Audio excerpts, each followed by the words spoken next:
Chapter 1428. Some people describe that ancient beauties walked like willow branches dancing in the spring breeze, bending their slender waists to take small steps, showing their white wrists under the light muslin.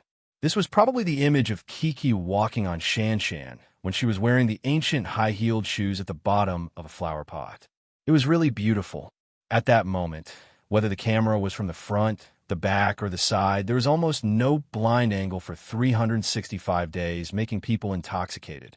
Kiki was not as nervous as Xian Xian and the others. This might be because she was a little familiar with Ning Jin, or it might be because the little girl was more open-minded, and her sense of balance was very good.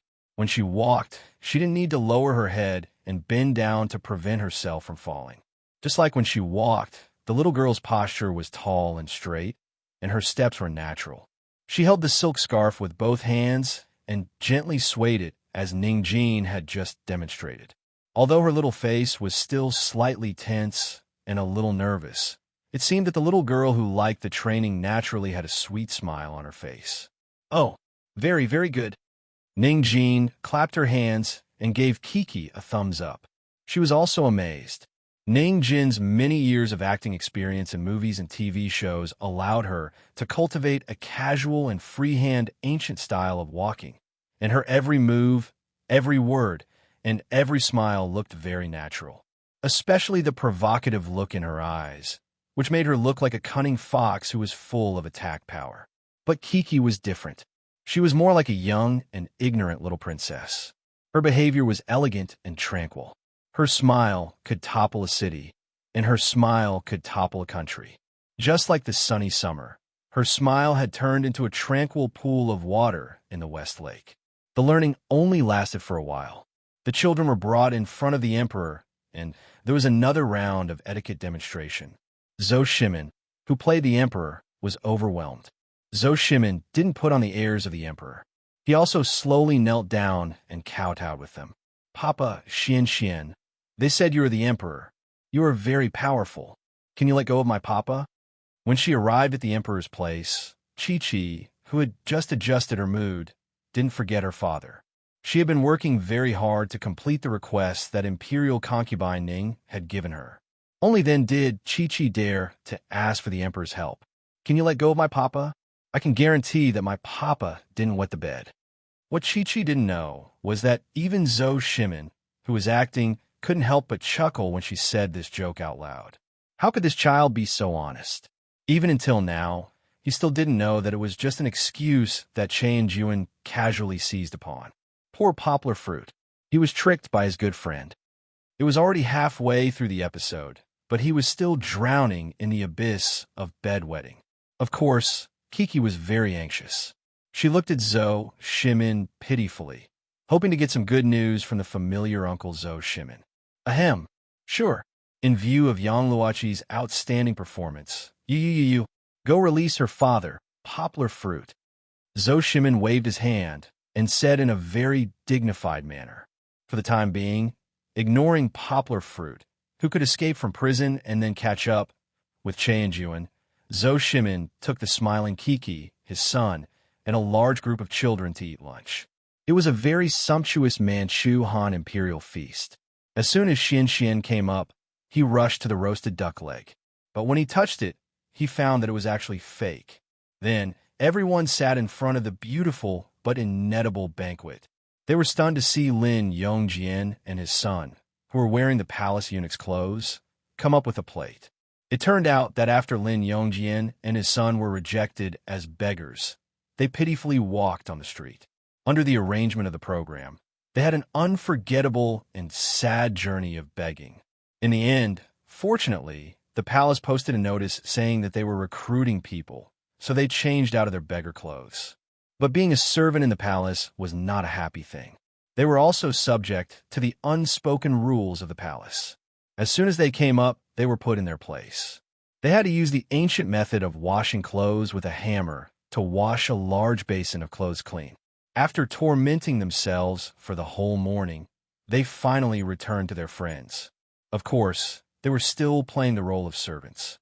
No matter what, after all the hardships in the morning, everyone could finally sit down to eat and chat together. In fact, From another point of view, among the 5 pairs of father and son, there were some who were in dire straits, and some who enjoyed great wealth and splendor. It was hard to say who was luckier in choosing the role, but one thing was for sure. Whether they were poor or even in prison, or became a high-ranking official, general, or emperor, this morning was a precious memory for them. But the test for the children was not over yet.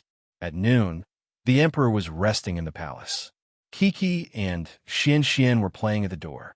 However, a very naturally dressed man with a very strange expression wanted to sneak in.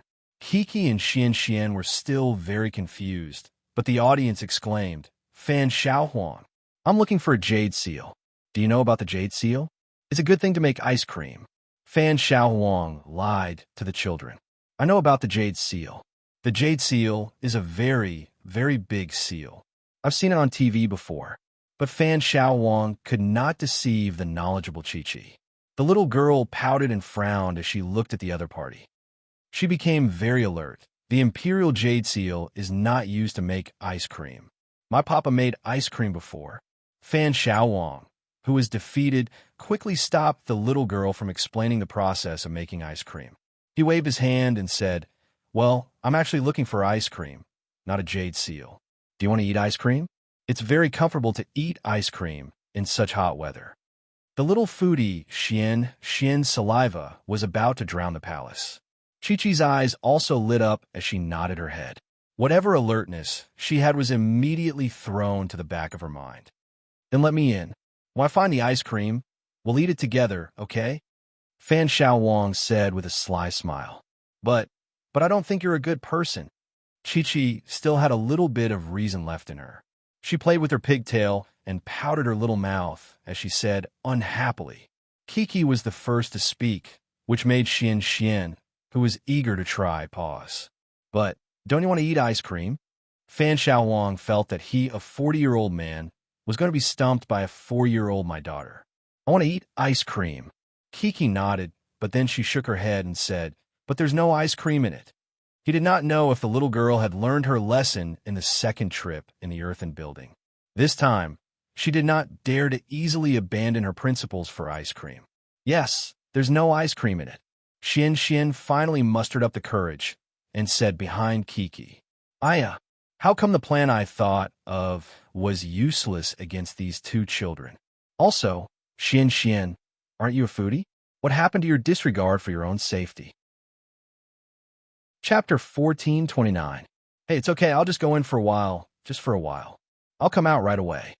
Fan Xiaohuang coaxed the 2 children. He was mentally and physically exhausted. He felt like he could not exert his strength and wanted to force his way through. No. Kiki bravely opened her arms and said seriously, "Xian's daddy is sleeping. You can't go in." "Yes, you can't go in." Xian followed suit and opened his arms. "How about this? How about you let me go in for a while, and then I'll come out to buy you ice cream?" Fan Xiaohuang laughed. He almost couldn't hold on anymore. Why were the 2 children so stubborn? Xian was obviously moved. He licked his lips, and his eyes lit up like a small light bulb. This was not a big deal. A small concession in exchange for a super delicious ice cream. This was a profitable business. He wanted to agree, but he still hesitated and looked at Kiki's sister. With sister here, he felt that sister should be the one to make the decision. Kiki was also obviously moved, but soon Kiki righteously refused. "No, Xian, go and call your daddy. Say that a bad guy is coming in." Fan Xiaohuang's panic and the audience's laughter erupted like a volcano at this moment. "Oh, this child is too funny." Who knows how many people laughed until their stomach cramped. Fan Xiaohuang's sullen expression became the best background. The director had no choice but to stretch out 2 fingers. The spy inside, the eunuch who served the emperor, understood that it was time to carry out Plan B. He ran in and woke up Zhou Shimin, who was pretending to be asleep. There was no other way. If he didn't use the backup script, the show couldn't go on. "Who are you? How did you get in?" Zhou Shimin came out and asked in a very imposing manner. Unfortunately, Zhou Shimin's acting was still not good enough. If he asked, "Who are you?" it would definitely be more interesting. Of course, Zhou Shimin was just a star in the sports industry. His performance was already good. Forget the lines. He could be a little more forgiving.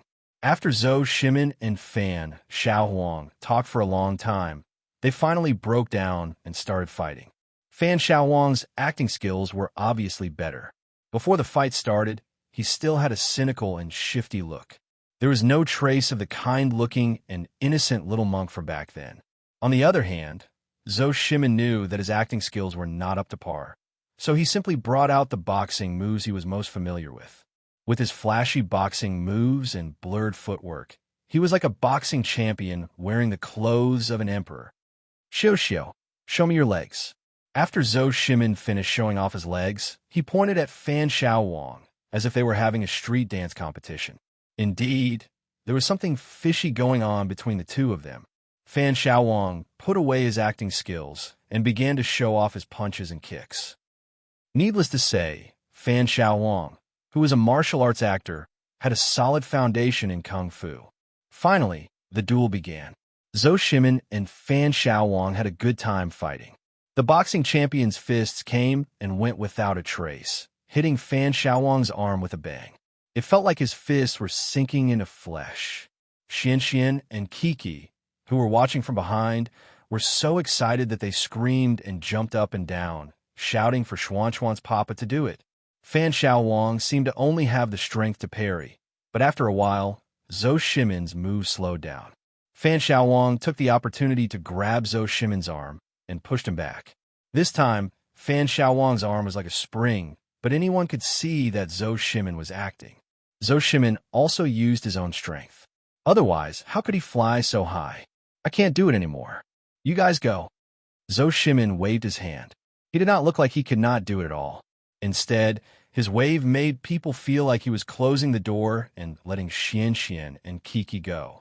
It was true that newborn calves weren't afraid of tigers. Xian and Chi rushed out while shouting loudly. Looking at Xuan's tense little face and Chi-Chi's giggling face, they were really too cute. The two 3- or 4-year-old children clenched their little fists and punched the big bad Fan Xiaowang. Fan Xiaowang hurriedly parried and did not dare to fight back.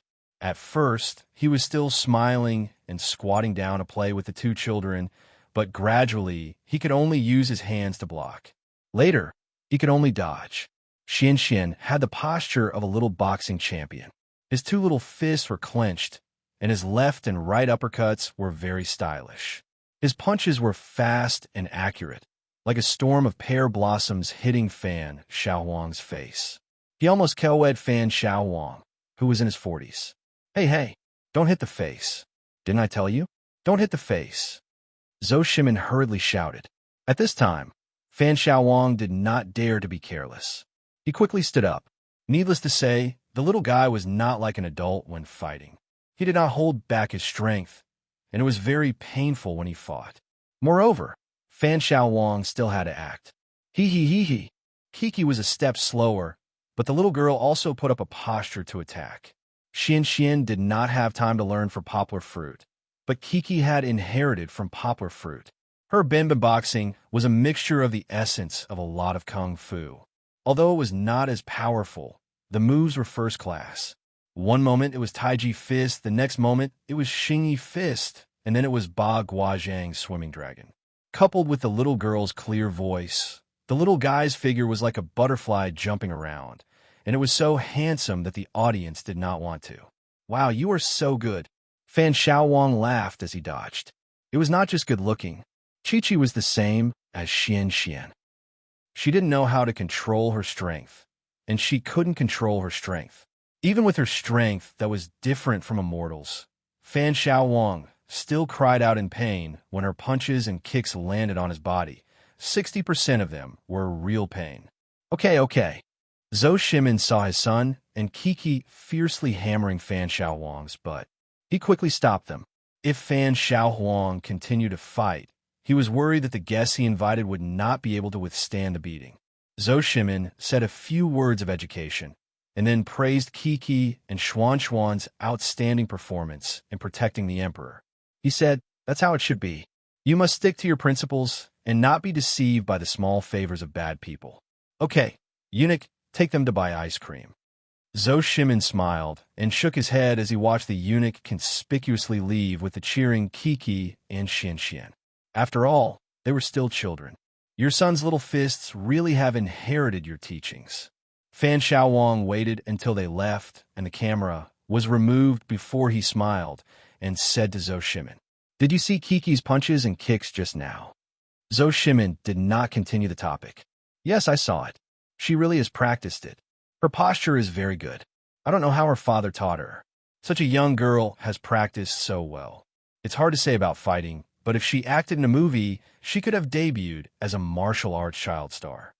Fan Xiaowang was not stingy with his praise. "That's because Poplar Fruit has real martial arts. I'm not his opponent."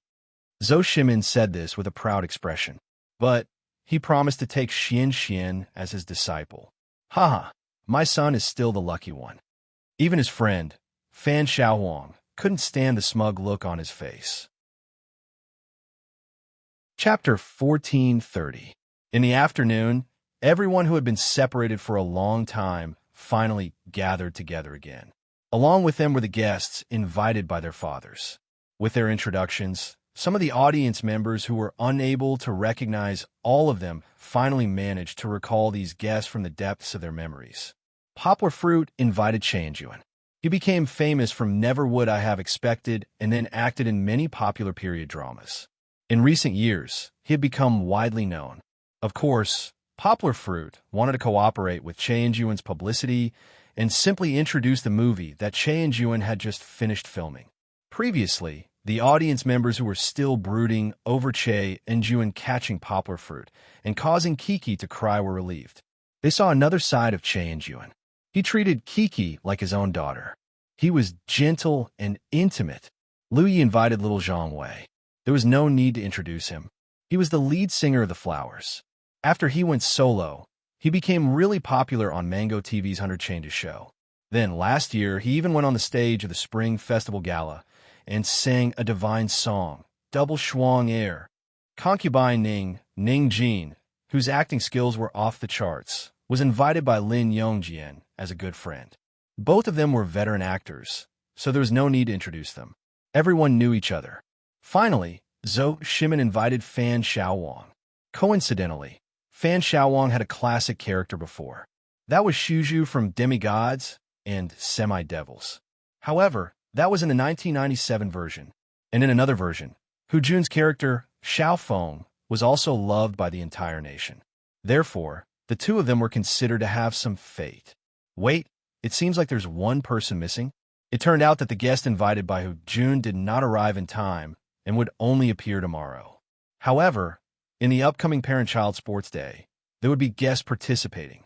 Without the help of a guest, Hu Jun could only find a helper from a large group of extras. The first competition was for the guest. They had to sit cross-legged on the soft cushion and use their hands to drag themselves forward bit by bit until they reached the distant finish line. Concubine Ning put on a woman's coquettish and unreasonable skill, coquettishly making everyone allow her to start from the center position. This group of guests, including Che and Juan, did not tiptoe around. From the beginning, they were shouting and yelling, showing that they were going all out. However, Poplar Fruit, who was watching from the sidelines, knew that the outcome would not be surprising. After all, Che and Juan, who had real kung fu, would never be left behind by others. Even for Fan Xiaowang, he had only scratched the surface and had not gone deep into the essence of kung fu. Therefore, following the village chief's whistle, Che and Juan used his powerful waist and abdomen to pull the cushion forward like a spring. If he had to come up with a metaphor to describe it, then Che and Juan was like a fat rabbit. Although it was a little clumsy, it was still a nimble rabbit. Behind him was another fat rabbit, Fan Xiaowang. He gritted his teeth and chased after him with all his might. If Che and Juan was first, then he was not. In front of them, there was still Ning Jin, who was relying on the starting line in the middle and still had the advantage. However, this advantage could not be maintained for long. Soon, the slow Ning Jin was overtaken by Che and Juan and Fan Xiaowang. She was so anxious that she screamed, but there was no other way. After all, Ning Jin was also old. Ning Jin, little Zhang Wei, and the walk-on at the back gradually formed the final group of laggards. If the two in front were fat rabbits, then the three of them were like silly fat pigs. Not to mention running, it was difficult for them to even move slowly. On the side, the fathers and children's groups who were watching were already in a mess. All kinds of screams were incessant, trying their best to cheer for the guests. Living up to everyone's expectations, Che Enjuan maintained his lead and was the first to jump over the finish line. Behind him, Fan Xiaowang, who was panting, slowly hit the finish line. Che Enjuan jumped out from the cushion and opened his arms with a victorious smile. "Uncle Che, you're too awesome." Kiki was so excited that she screamed. She spread her long legs and jumped into Che Enjuan's arms. Che Enjuan also excitedly lifted the little girl's arm high up in the air, as if Chi-Chi was his trophy. Behind them, concubine Ning, who was about to reach the finish line, was shaking her heavy hair ornaments and panting tiredly. However, it seemed that little Zhang Wei would eventually catch up. Fortunately, little Zhang Wei was very gentlemanly and courteous, so Ning Jin escaped the embarrassment of being last in the starting line. Of course, the village chief could not help but run out, laughing and ridiculing, causing concubine Ning to roll her eyes. Immediately, the next exercise began. This time, it was finally the father's turn. However, it was no longer moving the cushions, but rolling around in the quilt. Before this, the village chief asked about Poplar Fruit with concern. After all, this guy was seriously injured. Fortunately, Poplar Fruit had already recovered. In the previous trip, he could not do any strenuous exercise, but this time he could go all out. With the help of Che Enjuan and Kiki, Poplar Fruit was wrapped in a red quilt and tied up. In front of the camera, Poplar Fruit even imitated the squirming of a worm, making Kiki and the audience laugh. "Ready, let's start," the village head ordered, and all the fathers began to roll. As soon as it started, the 5 fathers went all out. Everyone gathered their strength and swung their bodies. Very quickly, like Lu Yi, he turned into a wooden stake with its branches cut off. He placed it on the ground and began to roll over to the other side. In the beginning, Poplar Fruit's advantage was not obvious because he did not use his hands or feet, so his speed could not be reflected. In fact, Lu Yi was even slightly faster than Poplar Fruit by a body's length. But very quickly, Poplar Fruit's outstanding physique came into play. While Lu Yi, Hu Jun, and the rest were spinning around in circles, feeling dizzy and disoriented, and needed to catch their breath, Yangguo was still able to continue spinning toward the finish line in a spur of energy. "Still need to go over." Poplar Fruit stopped dizzily but heard Che Enjuan's call. He could only use his strength to roll over the finish line's small slope and obtain first place. Needless to say about the gaming black hole Lin Yongjian, Zhou Shimin, who had a good physique, made a big mistake. He kept spinning in the wrong direction. With great difficulty, Zhou Shimin could only catch up to Lu Yi and obtain third place. Che Enjuan hugged Kiki and cheered as he rushed towards Poplar Fruit. The two of them were full of love, making the Fujoshis in front of the TV excited. "Daddy, I want to play too." Chi-Chi excitedly pulled her father's hand and jumped up and down as she looked at Lin Yongjian, who was still rolling on the ground. "Want to play? Don't worry, it's your turn now." Chapter 1431. For the last match, the atmosphere was unprecedentedly tense, because this time it was the last chance for the lagging Lin Yongjian and his son to fight for hope. One had to know that at the beginning, the village chief had announced the essence of the sports meets prize, identity swapping. There were 4 rounds of competition, and each round would be based on the 1st to 5th place. The first place would get 5 points and so on. The one with the highest total points would get to choose the identity of their favorite character first. This was also why Poplar Fruit and the rest, who usually did not pay much attention to winning, would give their all in the competition. Before this, Kiki's team had already gotten the full 10 points, while Xianxian's team had also gotten a decent 7 points. Then, Kong Kong and Nua Yi were tied with 5 points.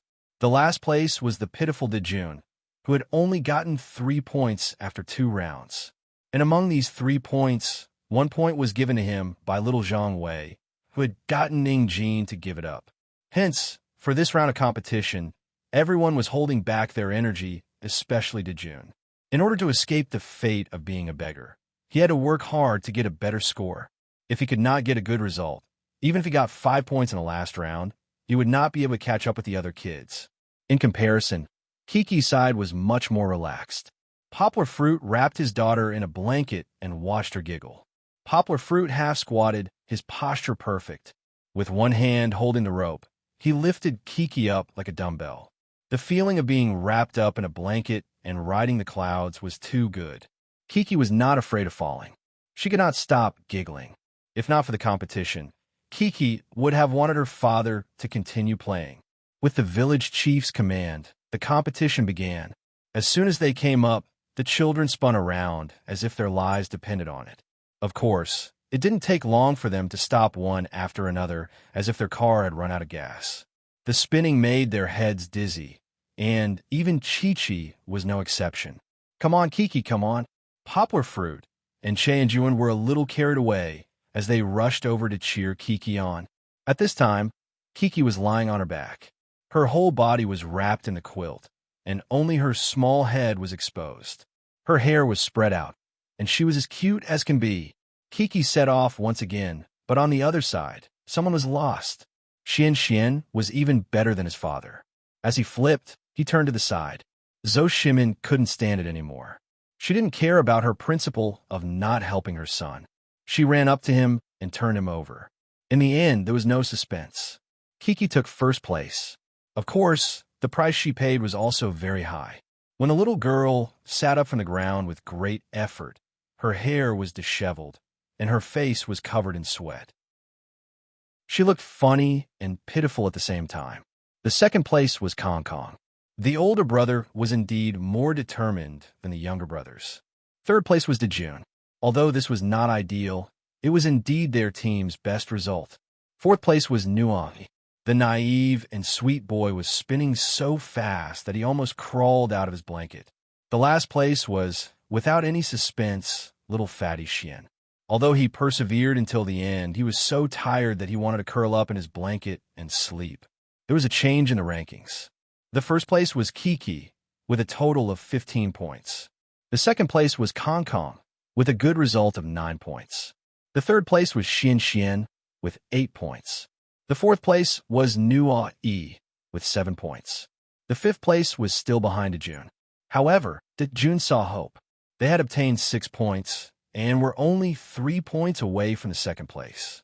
The last round of the competition was to eat the flatbread.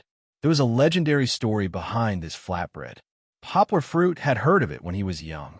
There was a lazy man whose wife was worried that he would starve to death. Hence, she made a huge flatbread for him and put it around his neck. This way, if he was hungry, he could eat it. When Poplar Fruit was telling this story, everyone could not help but look at Xian, who had just put the flatbread around his neck. Little fatty Xian licked his lips and looked as though he could not resist eating it. The story continued. Unexpectedly, when the sluggard's wife returned home, the sluggard had already starved to death. He had only finished the biscuit in front of him, but he had starved to death. He didn't even bother to use his hands to move the biscuit that he couldn't reach with his mouth. However, in this round of the competition, everyone was not allowed to move the flatbread with their hands. They had to eat it with their mouths. The children ate the innermost circle, while the guests and their fathers ate the outer 2 circles. Whoever had the least amount of flatbread left in the allotted time would get first place. The gluttonous eating began. Kiki and Xian's teams were still more well-behaved. Both teams ate diligently, especially Xian, who ate with great vigor.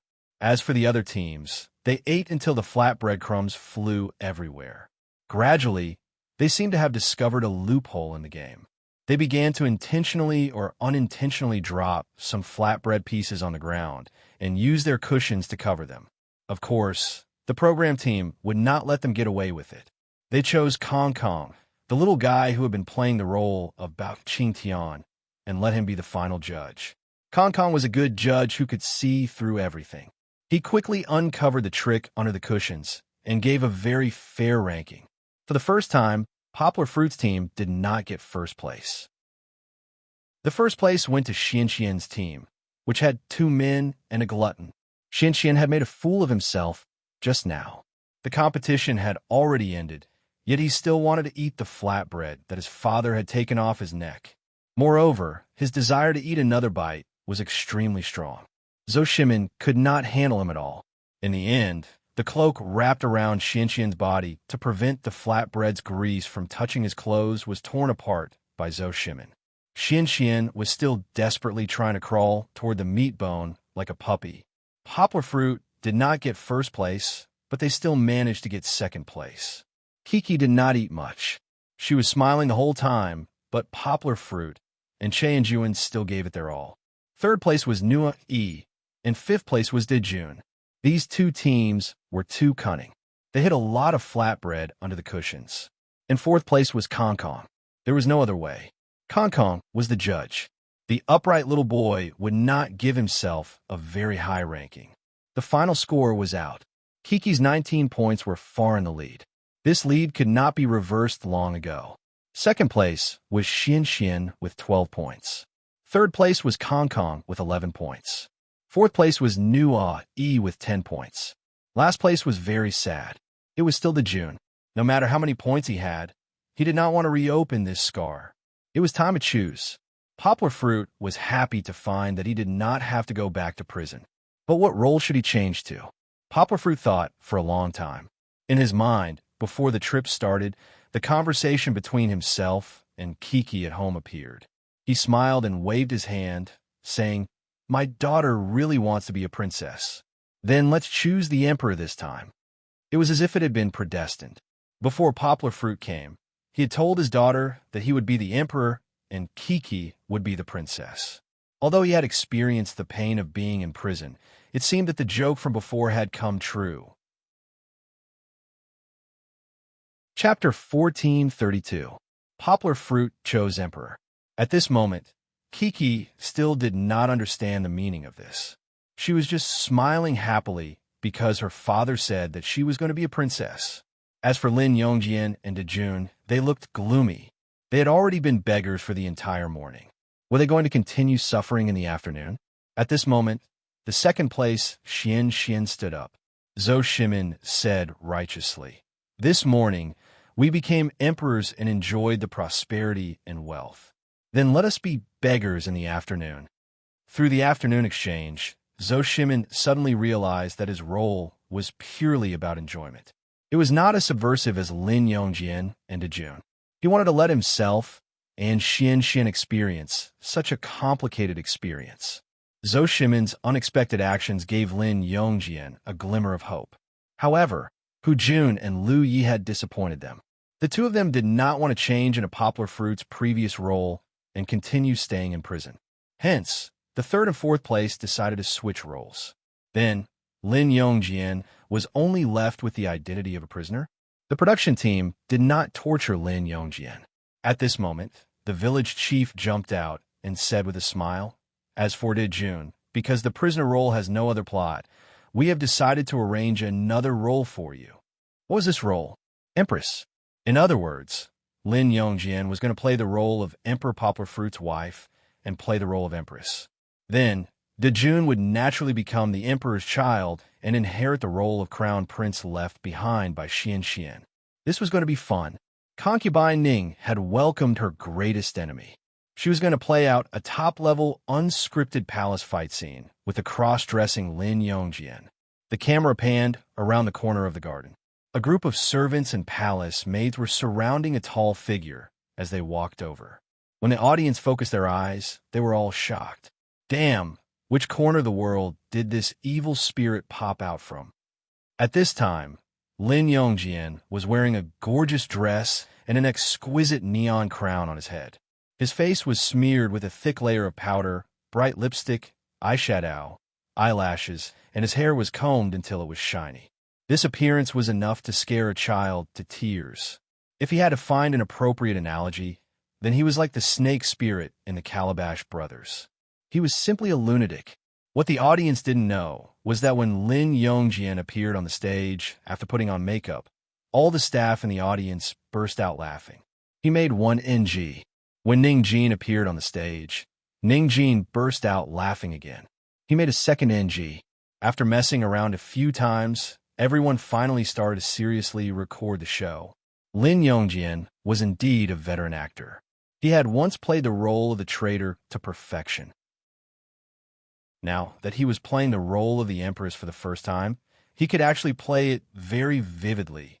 Her every movement and the look in her eyes made people's hearts beat wildly. It wasn't that he liked her, but that her inchi was truly oppressive, making one's hair stand on end. Sure enough, he and Ning Jin were good friends. The two of them vividly acted out the cat fight in the palace, and all kinds of lines that were out of the script jumped out crazily, like a ping-pong ball. The audience was just disgusted by Lin Yongjian, but now they were watching with relish and laughing from time to time. Of course, they wouldn't let go of Poplar Fruit. Not long after, Poplar Fruit, who had just put on the emperor's clothes and went out, was surrounded by two women who were about to fight.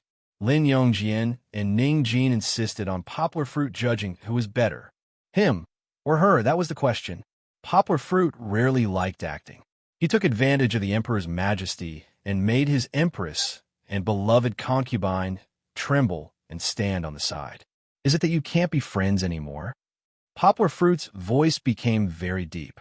At first glance, it was obvious that he learned from Huang Ama in Huanju. Yes, today, either she dies or I live.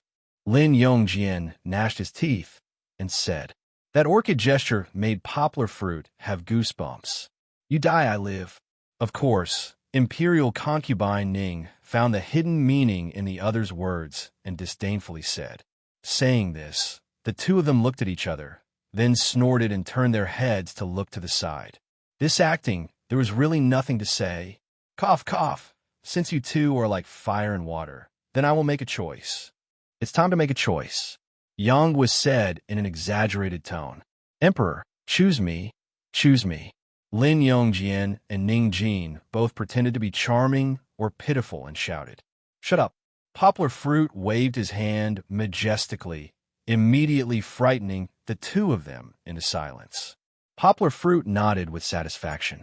He continued to act and said, Today we have reached this point. Then I will decide. Seeing the two of them nervous, Poplar Fruit smiled and said, If I choose Imperial concubine Ning. He deliberately paused, making Ning Jin's eyes shine with excitement. But Poplar Fruit quickly poured a basin of cold water on them. You are so beautiful when I go home. It will be very, very troublesome. So I still choose to let my empress stay. Poplar Fruit waved his sleeves, not giving Ning Jin time to cry. Come, take Imperial concubine Ning to prison and choose a day to behead her. This was simply heaven and earth turning treatment. The audience held back their laughter and saw Ning Jin being taken away by Changyuan and then locked in prison. But this was probably the most ridiculous reason in history for abandoning someone, and also the most speechless and helpless reason for failure in the history of palace intrigue. The program team did let Poplar Fruit give up Ning Jin and choose Lin Yongjian. This was the outline of the script, and the specific details were up to Poplar Fruit and the others. As a result, Poplar Fruit actually came up with such a reason the audience couldn't laugh anymore. Thinking that you are beautiful, it will be difficult to explain when you go home, so you choose him and not you. How can Imperial concubine Ning defend herself? She wanted to work hard. Imperial concubine Ning's defeat also means the Empress's victory. But Lin Yongjian's small eyes narrowed with a smile. Why does it feel like a villain counterattacking? Well, the farce is over, and Lin Yongjian's snake-like face can finally disappear from everyone's sight for a while. Poplar Fruit, wearing a yellow robe, came to his palace. He was going to find his two children. In a magnificent palace, Kiki and Xian have also changed into exquisite clothes. The little girl was generous, and she smiled sweetly in front of her father, as if a real princess had returned. Yanghua gave her daughter a thumbs up and said with a smile, That's what a princess of China should be like. In the past, when she wore a princess dress, she was more beautiful, but relatively speaking, that one was more modern, like a commoner princess. How could she have the feeling of a real royal daughter now? Chapter 1433. It was rare for Dejun to become the crown prince, but he did not show the look of a crown prince. Xian, on the other hand, was unrestrained due to his confusion.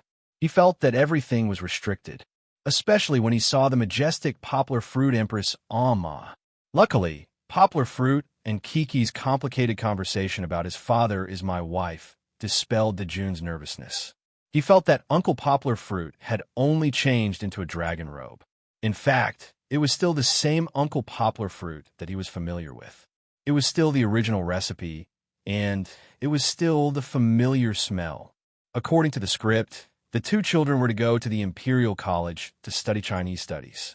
However, as Poplar Fruit had nothing to do and liked to teach others, he excitedly applied for him to be the children's teacher. However, the teaching this time did not cause a stir. This was because Poplar Fruit did not touch on any profound content. He was just teaching the children to read the three-character classic, Man at Birth is Good by Nature.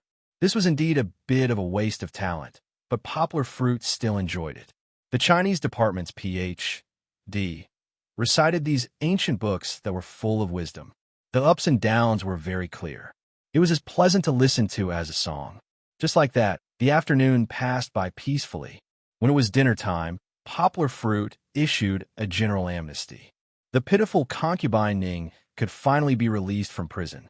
As for the other fathers and sons who had experience solving cases and leading the army, as well as begging, they all returned to the palace. It was rare for the program team to show mercy. The father and the children finally did not have to suffer any torment. They could comfortably enjoy the palace banquet provided by the program team. Needless to say, the meal was very sumptuous. It was as if the sumptuous fake Manchu Han imperial feast in the afternoon had become real. At night, after sending off the guests, the father and the children's role play had not ended. General who brought Kong Kong to the general's mansion. Lu Yi and Nuo stayed in the Yaman's backyard. Zhou Shimin and Xian also stayed in their exclusive beggar's house. Of course, the beggar's house only looked a little shabby. The actual effect of staying in it was not bad. It was not worse than an express hotel. Of course, the most comfortable ones were Poplar Fruit and Lin Yongjian's families. Lin Yongjian removed his makeup and moved into the comfortable side palace with Dejun. Teacher Lin was still nagging at Dejun about the principles of life. There will always be ups and downs in life. You see, we were wandering the streets in the morning, and now we can live in such a luxurious palace, right? When you were dressed like that in the morning and were surrounded by people, did you feel uncomfortable? I don't think, Daddy. Lin Yongjin's preaching was quite annoying. In the previous few episodes, Dejun had repeatedly shown resistance, but he had not learned his lesson. But today, Dejun didn't show any annoyance. He just used a sentence to shut his father's mouth. I think I'm very happy to be with my father. Lin Yongjian looked at his son with gratification and didn't want to say anything more. He was quite happy now, wasn't he? The camera panned to an even more luxurious palace, where the emperor lived. This episode of Where We Going, Daddy really put in a lot of effort. Although it was a replica of a palace, there were probably not many people in China who could live in it and lie on a large bed made of yellow satin. Poplar Fruit and Kiki seemed to have become the biggest winners. Poplar Fruit sat by the bed, beaming as he watched his daughter's performance in front of him. In order to save her father in the morning, Kiki had learned a lot of palace etiquette from Ningjin. Those things were useless, but after her father asked, the little girl excitedly performed for him. Poplar Fruit's smile wasn't a smile of appreciation like the audience's, but a smile of happiness that was difficult to describe with words. He wasn't watching Kiki's cute and elegant etiquette performance, but Kiki's efforts to save her father after she was imprisoned. To be able to live in a palace, Kiki was still very happy. After watching Frozen, the little girl had always hoped that she could be like the princess in the animated movie and have a super beautiful castle. Although the palace now had a cultural difference with the castle, in the little girl's eyes, it wasn't worse than the cold castle. Chi-Chi felt that she was even more like a princess now that she was living in this dazzling palace. However, when she was chattering with her father about her happy mood, the little girl's hair was loose. She didn't pay much attention to her image before sleeping. Except for her delicate and moist little face, Kiki didn't look like a little princess at all. Before we came, Daddy didn't lie to you, right? Poplar Fruit smiled as he lay on the bed, looking at his daughter who was sitting on the big bed and gesturing. He said, "You're like Little Swallow. In the end, you can still become a real princess." The process was very important, but at this time, there was no need to have a summary meeting like Lin Yongjian. It was fine as long as she was happy. Hee. So I really became a princess? Kiki pinched her sleeves and asked with some embarrassment and anticipation. Of course. Tonight, you're a princess. Poplar Fruit laughed. However, the princesses of the Great Qing dynasty weren't called princesses. They were called Gij. I know. Little Swallow is called Huanju Gij. Ziwei is called Gij Mingzhu. Kiki said happily. Then what's your name? Poplar Fruit teased his daughter and asked. I'm called Kiki Gij. Before she finished speaking, the little girl who loved to laugh started giggling. It was as if every word she said to her father contained something that made her happy. Needless to say, laughter was contagious. Looking at the little girl's beautiful smile, the audience couldn't help but laugh. Poplar Fruit continued to tease his daughter. You're saying that your name is Kiki Gij Gugu? He seriously changed the tone of Kiki's laughter just now, making it sound as if Kiki really made a slip of the tongue. No, there aren't that many spaces. Poplar Fruit's mischief wasn't the funniest part. Kiki's serious explanation to her father was the reason why the audience couldn't help but feel angry and amused at the same time. There are only 2 spaces. Innocent little princess, how could you be so easily fooled? And Poplar Fruit, you're too bad. Such a cute little girl, yet you still have the heart to bully her. Oh, is it Kiki Gij? Poplar Fruit said.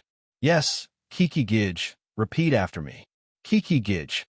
Kiki happily moved her little butt and excitedly became a language teacher. Like father, like daughter. Our Kiki Gij was also a person who liked to teach others. Kiki Gij, Kiki Gij. Poplar Fruit smilingly repeated after his daughter's somewhat childish voice. Nowadays, many celebrities doted on Kiki in the name of love. There was a news article that said so. Sometimes, Poplar Fruit's love for Kiki had indeed reached the level of doting, just like now. However, had Poplar Fruit really always doted on Kiki? Of course not. If there was a chance for her to try and face setbacks and pain within an acceptable range, Poplar Fruit wouldn't hesitate at all. For example, tomorrow. Chapter 1434. For the whole day, you can't be with your father. The village chief's words broke the joyous atmosphere of the morning. Suddenly, all the children became nervous. No, I want to be with my daddy. Kiki was the same as the other children. Her first reaction was to turn around and hug her father tightly. Then, she pouted her mouth. The village chief saw that the situation was not good and quickly explained, "It's like this. Every child has to go with another father to complete your task today. Of course, after completing the task, you can still see your father. But if you can't complete it, then you can't change back." The village chief added a little tension to the children in the end. So you have to work hard to complete the task. Poplar Fruit patted his daughter's shoulder and smiled. After completing the task, won't you be able to see your father? Moreover, you're already so familiar with these fathers. What are you afraid of? That's right. They have been through so many journeys together. These fathers of her good friends are actually super good people. Kiki understood and immediately turned from gloomy to sunny. She jumped up and down as she waited for the village chief to announce her group. Dejun and Uncle Lu Yi. Lu Yi rubbed his hands together, but Dejun was a little gloomy. Xian and Uncle Lin Yongjian. This combination was a little interesting. The muddle-headed little foodie met a serious father. Kiki. Before the village chief could say anything, Kiki secretly smiled and pointed at Dejun. This scene was pointed out by the village chief, causing everyone to laugh out loud. It seemed that the honest and steady Jun was really liked by the children, especially the girls. Moreover, Jun had a daughter who was already in her teens. He was very experienced in raising and taking care of his daughter. It was much better than raising a boy. Kong Kong was deeply resentful. However, the village chief did not do as she wished and announced, Kiki and Uncle Zhou Shimin are in a group. However, this was not bad. She was more familiar with Xian's father, and Zhou Shimin had a good relationship with Poplar Fruit. When they were in Kaiyuan, after the fireworks, the two families had a meal together. Kiki had even directed a shore drama. Zhou Shimin, who had given birth to two boys, was actually looking forward to having a daughter, in fact. He usually took good care of Kiki, so when he heard that he was in the same group as Kiki, Zhou Shimin raised his arms and shouted. Under Lin Yongjin's envious gaze, Zhou Shimin smiled and lifted Kiki up high. This was probably what he wanted to do to his future daughter. Raise little fatty Xian? Little fatty Xian was too heavy. Moreover, this little foodie didn't feel any joy when lifting it up. Next up would be Nuo Yi, and Jun Kong Kong would be in the same group as Poplar Fruit. Poplar Fruit scratched his head at the thought of being with Kong Kong. If it were other children, it would be better. For example, Xian and Nuo Yi. Poplar Fruit felt that he could control it. Kong Kong was older and had her own thoughts. She was usually cold and aloof. Poplar Fruit didn't know if he could communicate well with Kong Kong. This was definitely not a small challenge. After receiving the mission card, Poplar Fruit looked at the mission card and patted Kong Kong's shoulder. Come, Kong Kong, do you want to read it? Kong Kong was silent. It's really not easy to deal with. Poplar Fruit scratched his head. He was a little conflicted. He touched his chin and could only read it himself. Sing in a crowded place. Sing in a crowded place? Let Kong Kong. Why was Kong Kong cold and aloof? It was because he didn't fit in. Let a boy who didn't like to be in the limelight sing in a crowded place. He might even embarrass himself. Wouldn't that kill him? Not to mention Kong Kong. Even Poplar Fruit felt that it would be difficult for him to sing in a crowded place.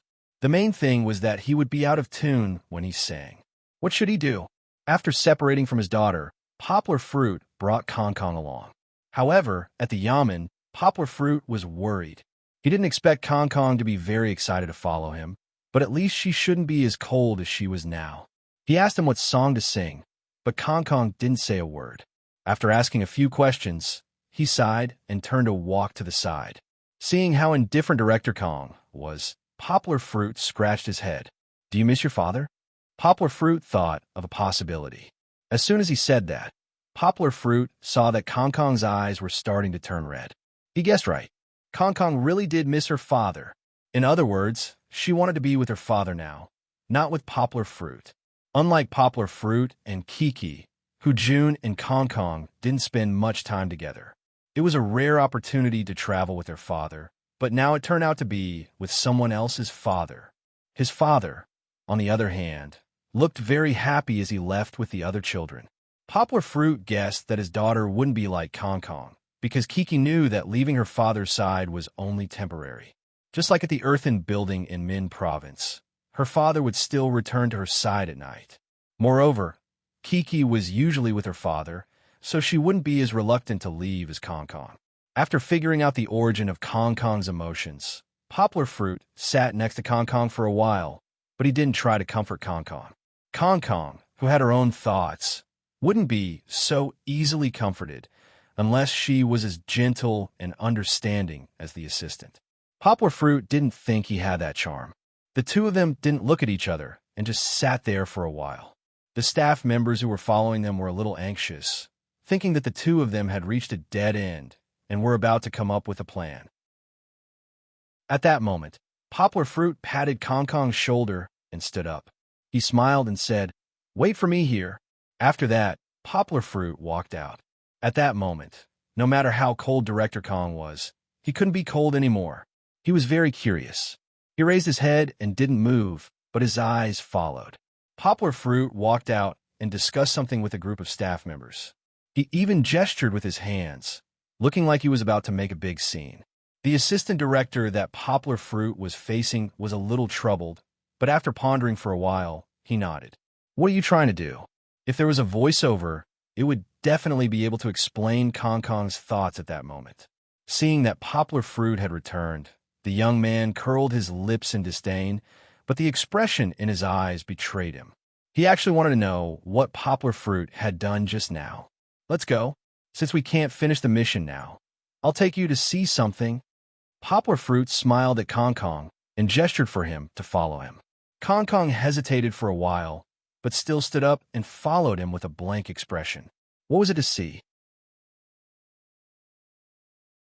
Chapter 1435. Poplar Fruit led Kong Kong to a mysterious house, and the show came to an end. The camera panned to Kiki, who was leaving with Xuan Xuan's father. They had received a mission card earlier, and the requirement was for Kiki to learn boxing from Zhou Shimin. She had to defeat Xian Xian, who had been trained by Zhou Shimin since young. There was no doubt that Xuan Xuan's small fists were powerful. In the past few episodes, clips of Xian Xian practicing boxing with his father were widely known. Although he was the youngest and the shortest, he was very skilled in boxing. Moreover, he had a tenacity that refused to admit defeat. It would not be easy for Kiki, who was a girl, to defeat Xian Xian. Uncle will teach you boxing later, okay? Zhou Shimin walked on the road, both his hands clenched into fists. One of his hands was still holding the mission card in a fist position. He made a left and right hook pose, and his fists were strong and vigorous. I know I do it too. My daddy taught me the bin bin fist. The little girl bent her legs and bent her waist and made a tight martial arts posture. She was not well prepared, and it gave people a feeling of cuteness. Zhou Shimin looked at Kiki and liked it very much. He smiled and said, "There's a big difference between martial arts and boxing. Do you want to try boxing?" Okay. I like boxing too. Chi-Chi giggled. In truth, the little girl did not know much about the concept of boxing, but she still had an eager expression on her face. When they arrived at the boxing gym, Kiki looked around curiously, including the lonely boxing ring in the middle. It was the first time Kiki had seen such a place. Come up. Zhou Shimin climbed up first, lifted the rope of the fence, and reached out to pull the little girl up. Is this for singing? Kiki asked whimsically. I've seen it on TV before. She was referring to the PK segment of China's Top Voice. However, she did not mention the name of the program. She reckoned that it would be edited out even if she did. No, this is the boxing ring. We will train here today. Zhou Shimin explained some simple rules of the boxing ring to Kiki. It's okay if you don't remember. I'll tell you when we meet later. Chi-Chi nodded her head in confusion. She had actually remembered everything, but she was very mechanical and did not understand it. Before boxing practice, Zhou Shimin took Kiki to do some warm-up exercises. Kiki's personality was really good. Firstly, she would not lose her temper casually. Secondly, she would not inexplicably fall into her own little emotions. Thirdly, she would find these exercises, which were not very attractive, troublesome. The little girl kept giggling, causing the already bright boxing gym to be filled with bright sunshine. Jumping and jumping, kicking and waving, it was as if a beautiful dandelion was fluttering in the wind. Zhou Shimin also had a good time teaching Kiki. It was impeccable, okay? The little girl had been working very hard to complete the warm-up exercises he taught. Not only was she very sensible, but her movements were also very close to the standard. After all, Chi-Chi was only 4 years old. The little girl was even more sensible than the 7-year-old Kong Kong. How surprising and likable was this performance. The smile on Zhou Shimin's face did not stop. The crow's feet at the corner of his eyes were about to bloom, but he did not have any scruples. When teaching Kiki boxing, Zhou Shimin had the illusion that he was teaching his own daughter. Suddenly, Zhou Shimin was intoxicated by the pride that arose spontaneously from the excellence of his own children. Why was the second child a son? It was not that he did not like his youngest son, Hao, but at this moment, he suddenly felt that having a daughter was a very fortunate thing. When you punch here, don't stand still. Look at me, follow this leg, and watch again. Zhou Shimin taught her step by step. Chi-Chi was a quick learner. She only needed Zhou Shimin to teach her a lot of simple actions once. and she would be able to do the more complicated ones after Zhou Shimin had demonstrated them twice. Very good, very good. Zhou Shimin smiled from ear to ear. In fact, at this time, Zhou Shimin was not only smiling because he liked the little girl, but also because he loved her talent. Not to mention the various spiritual requirements behind boxing, such as perseverance, strength, aggressiveness, and so on. Just from the technical level, Kiki's talent was the best Zhou Shimin had ever seen. Xian had been boxing since she was a child. She had watched her father compete since she was a child, and she had already practiced with her father since she was a child. When she waved her fleshy little fists, even Fan Xiaowang had to retreat. However, Kiki's learning effect in one morning had already reached 50 to 60% of Xian's. Putting aside his age, his learning speed was simply too astonishing. This was a relatively general learning step by step. In the future, with diligent training, Kiki could string these skills together and not be much worse than Xian. Zhou Shimin even felt that when he started boxing at the age of 16, he did not learn as fast as Kiki. If Kiki had a foundation in martial arts, then Zhou Shimin had it too. Before he started boxing, he also practiced martial arts for 2 years. Why wasn't he as good as Kiki? It could only be said that the talent of the poplar fruit that Kiki inherited was too dazzling, and there were many things that made people envious. For example, Kiki's height.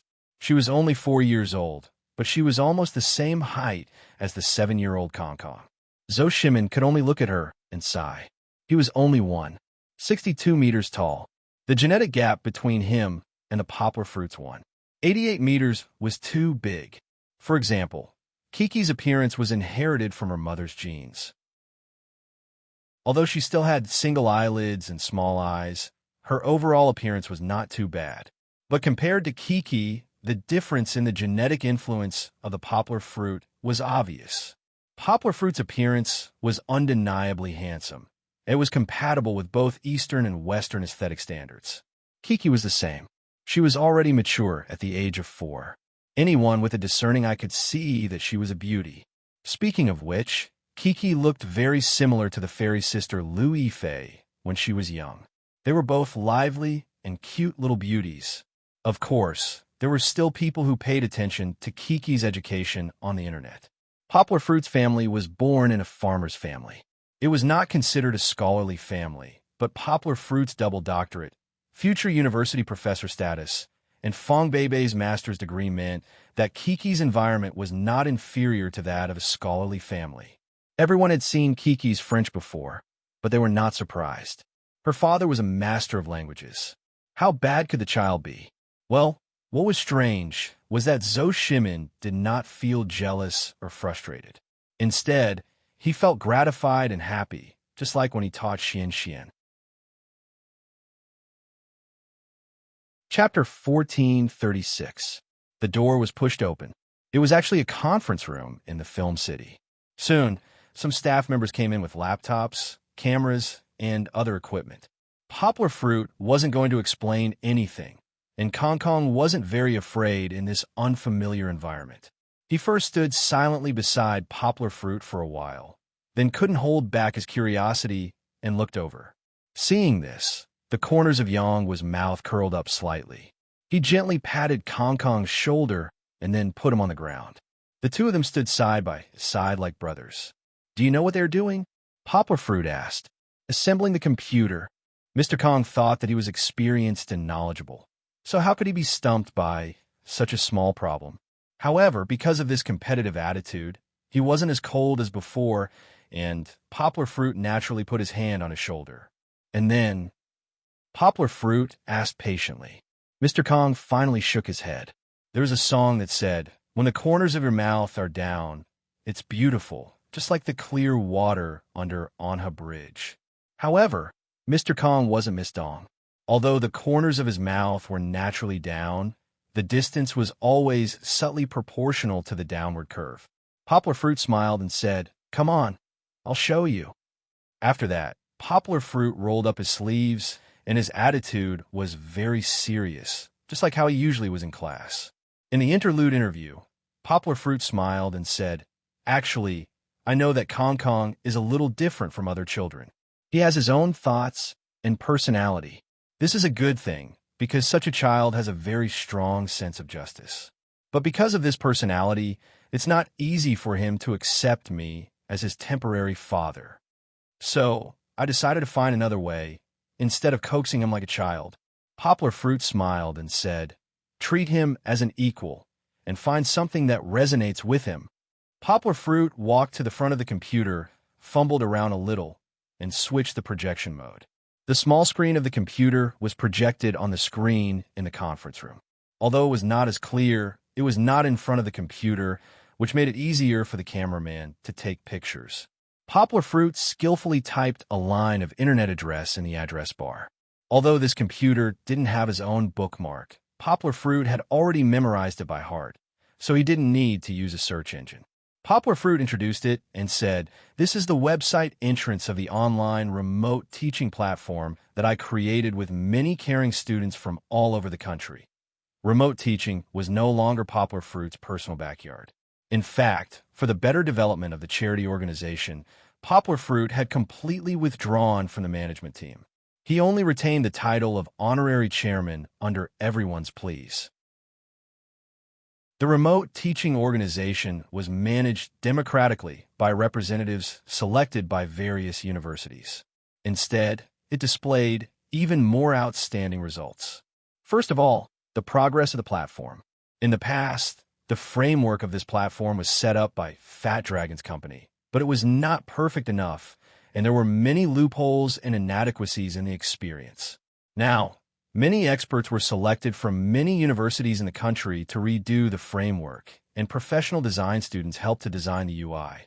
All of this labor was free and voluntary. Poplar Fruit heard such a story at the time. It was a class of students at Shuemu University who pulled the teacher into it. They patted their chest and said, "We don't charge if we don't do well, and we don't charge if we do well. Let's just treat it as after-class practice." After many adjustments, the current remote teaching system was not worse than the software of large companies. They even developed a mobile app. It allowed some volunteers to mark children's homework and answer questions through mobile phones or tablets. Of course, in addition to the system upgrade, a more scientific and intelligent volunteer service mechanism was also developed by this group of lovely Chinese university students. Through the division of regional responsibility, they let different universities be more responsible for children in different poor areas.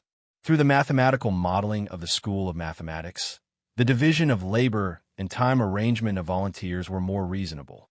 This allowed volunteers to enter their free time into the system and get a detailed schedule for the next week. It would not squeeze the energy of the volunteers. Instead, through more scientific allocation, it allowed the entire large group of volunteers to operate efficiently. It reduced the effort of manpower, improved efficiency, and reasonably planned resources. Needless to say, this intelligent volunteer scheduling system had won a very dazzling award in the Communist Party Central Committee this year. Many volunteer teams from both domestic and foreign countries came to learn from their experience. In addition to the above two, there was also an inconspicuous improvement, which was the expansion of the Remote Teaching Charity Fund. In the past, the charity fund was supported by Poplar Fruit alone, but from this year onwards, there had been a change. The management team of the charity fund was originally promoted by Poplar Fruit, Wang Yuba, and Lin Xingshan, but Wang Yuba decided to expand the team and fully fit in with the remote teaching management team. While retaining the marketization and standardization of the fund, it increased the foundation of the masses and a more comprehensive supervision mechanism. Needless to say, the charity donations received by the foundation were several times more than before. Although Poplar Fruit was still at the top with more than 300 million donations, this year, Poplar Fruit's donations no longer accounted for the majority. The resourceful university students pulled in a lot of donations from many well-known people in society. Not long ago, Wang Yuba ambitiously said to Poplar Fruit that at this rate of growth, by the middle of next year, they could consider upgrading the remote teaching equipment for the students in poor areas in the country. The equipment now was the standard 2 years ago, and it was much worse than the average computer. When Poplar Fruit explained the remote teaching to Kong Kong, he went a little too far. He almost talked about the history and development of remote teaching. Although Kong Kong was fascinated by it, the program crew cut straight to the point, leaving only the beginning and the end. After entering the remote teaching platform, Poplar Fruit took advantage of the break time of the children in Xiong Village to take over the video control of class. As a result, the moment the news came out, all the children in the school squeezed into this class. 3 years passed in a flash. Now, among the children in Xiong Village, many of the old faces had disappeared. Children like Xiong Xiaofeng and Xiong Anshuan had graduated from primary school and entered the county's junior high school to continue their studies. The little ones who were still naked in the beginning had now become senior students. What had changed was their appearance, and more importantly, their spirit and appearance. Looking at the crowd coming over one by one with hopeful smiles, Poplar Fruit felt as if a lifetime had passed. For Kong Kong, this was a huge shock. He had seen some photos on the website when Poplar Fruit was introducing it. There were old photos of Xiong Village there. The difference was huge. Chapter 1437. The temporary camera was not very good, and the quality was terrible, but that did not hinder Poplar Fruit and Kong Kong from communicating with a group of children. It's Kong Kong, it's Kong Kong. In their spare time, some children would also borrow remote equipment to watch some TV programs to improve their understanding of the outside world. As the great benefactor of Xiong Village, Poplar Fruit appeared on a TV program, and naturally, he was also sought after by the Meow people in Xiong Village. Therefore, when Poplar Fruit moved the camera to Kong Kong, it was not strange that they recognized Kong Kong immediately. However, the enthusiasm of the children in Xiong Village was a little unbearable for Kong Kong, who did not like to face noisy environments. It's okay, they're saying hello to you. Poplar Fruit laughed and pulled the nervous Kong Kong back. In fact, the children in Xiong Village were not very different in age from Kong Kong, because they were all primary school students. Although Kong Kong was relatively younger, the children in the mountains could not compare to her experience. Moreover, because she had been eating and drinking well since she was young and had sufficient nutrition, she was even taller than the 5th grade children in the mountains. Therefore, it was not a problem to treat them as peers. At first, Kong Kong was a little reluctant to speak. This was caused by her nervousness in front of so many people. However, as the large group of curious children kept throwing out all kinds of questions, Kong Kong gradually changed from being tight-lipped to being a man of few words. In the end, she almost said everything she knew. Don't you have to go to class when you're filming the program? Do you guys usually play basketball? I heard that all the schools in Beijing have libraries, right?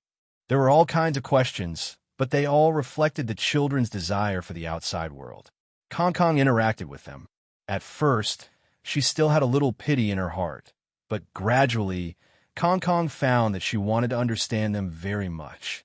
She wanted to know what kind of background these children grew up in, who were still grinning from ear to ear when they asked such childish questions about common sense.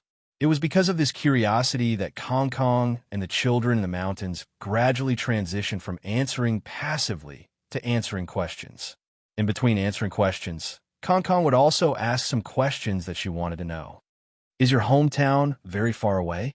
Your father and mother went out to work. Then do you miss them very much? Did you make your own tables? During the conversation, Kong Kong realized that the other party wasn't as ignorant as she thought.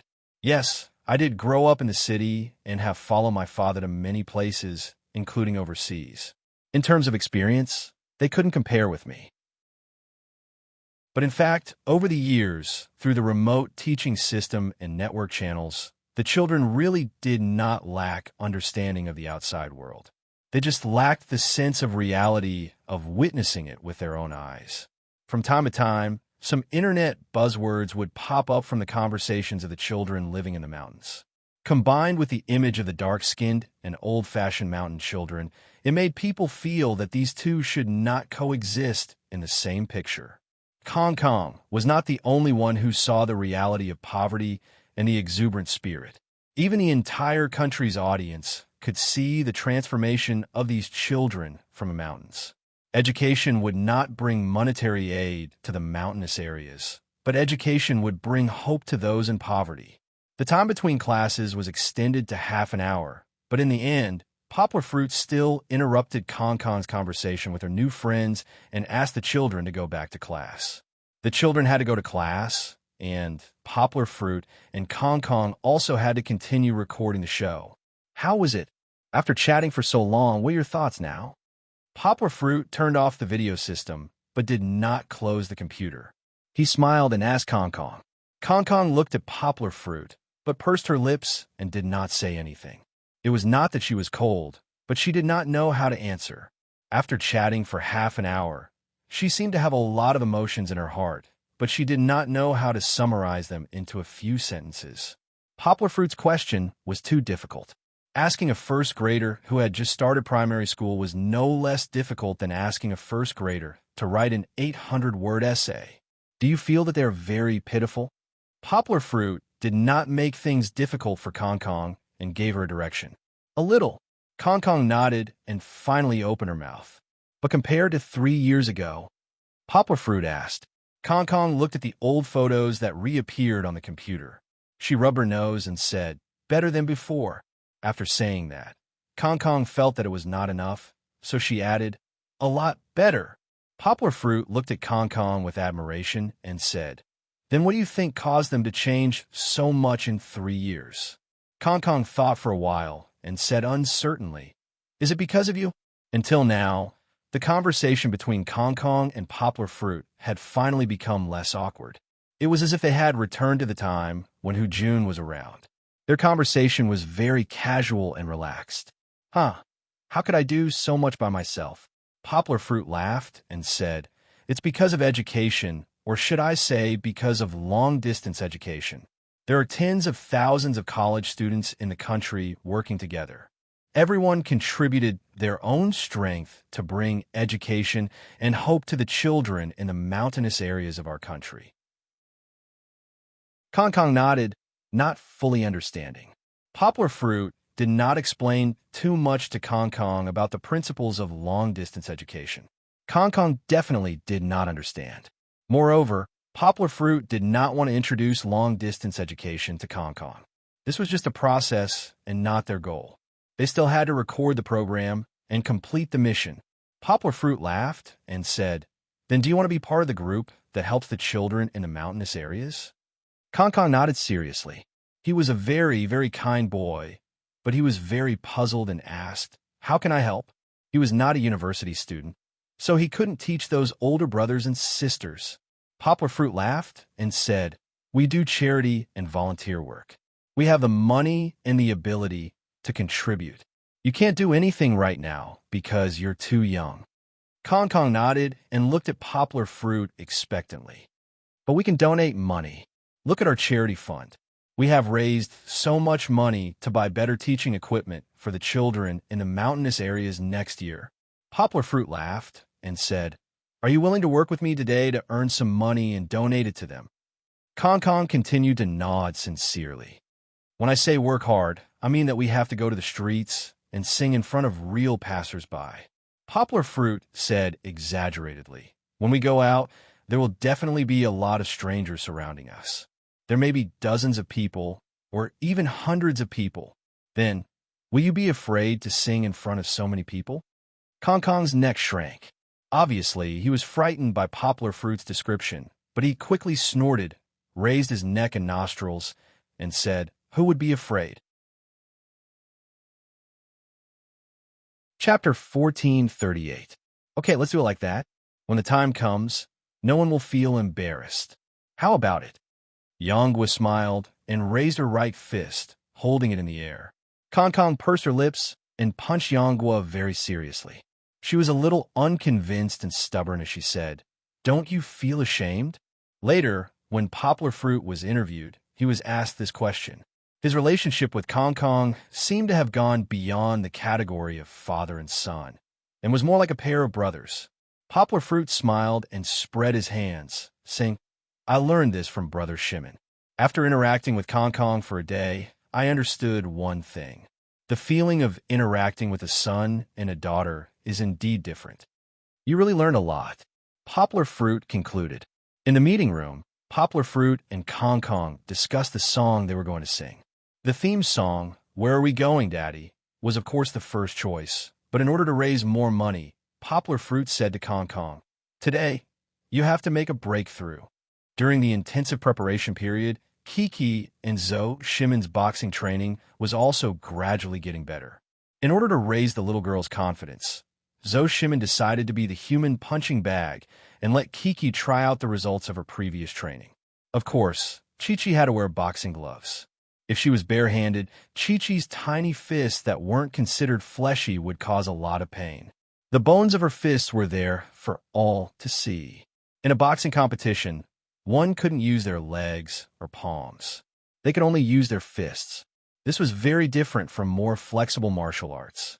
Kiki also took a long time to get used to not having to raise her legs or kick. Come, hit me. Zhou Shimin dodged nimbly, and Kiki kept missing, making the little girl pout and laugh. Aya! Kiki had used too much force in her fist and couldn't pull it back in time. Zhou Shimin gently touched her face with his boxing glove. The little girl was not angry. She giggled and said, "You're too powerful. Even I can't hit you. Your punching speed can be even faster, just a bit faster, and you'll be able to hit me. Come on, let's try again." Zhou Shimin continued to squat and reached out to Kiki. Hoo-hoo! The little girl was panting slightly, and beads of sweat appeared on her forehead. However, her physical strength was actually very good, and she didn't complain about being tired even once. This time, Zhou Shimin went easy on her. The entire nation's audience saw that he was deliberately slow when he dodged. As a result, Kiki's punch landed on his left cheek. How could Kiki know when to stop?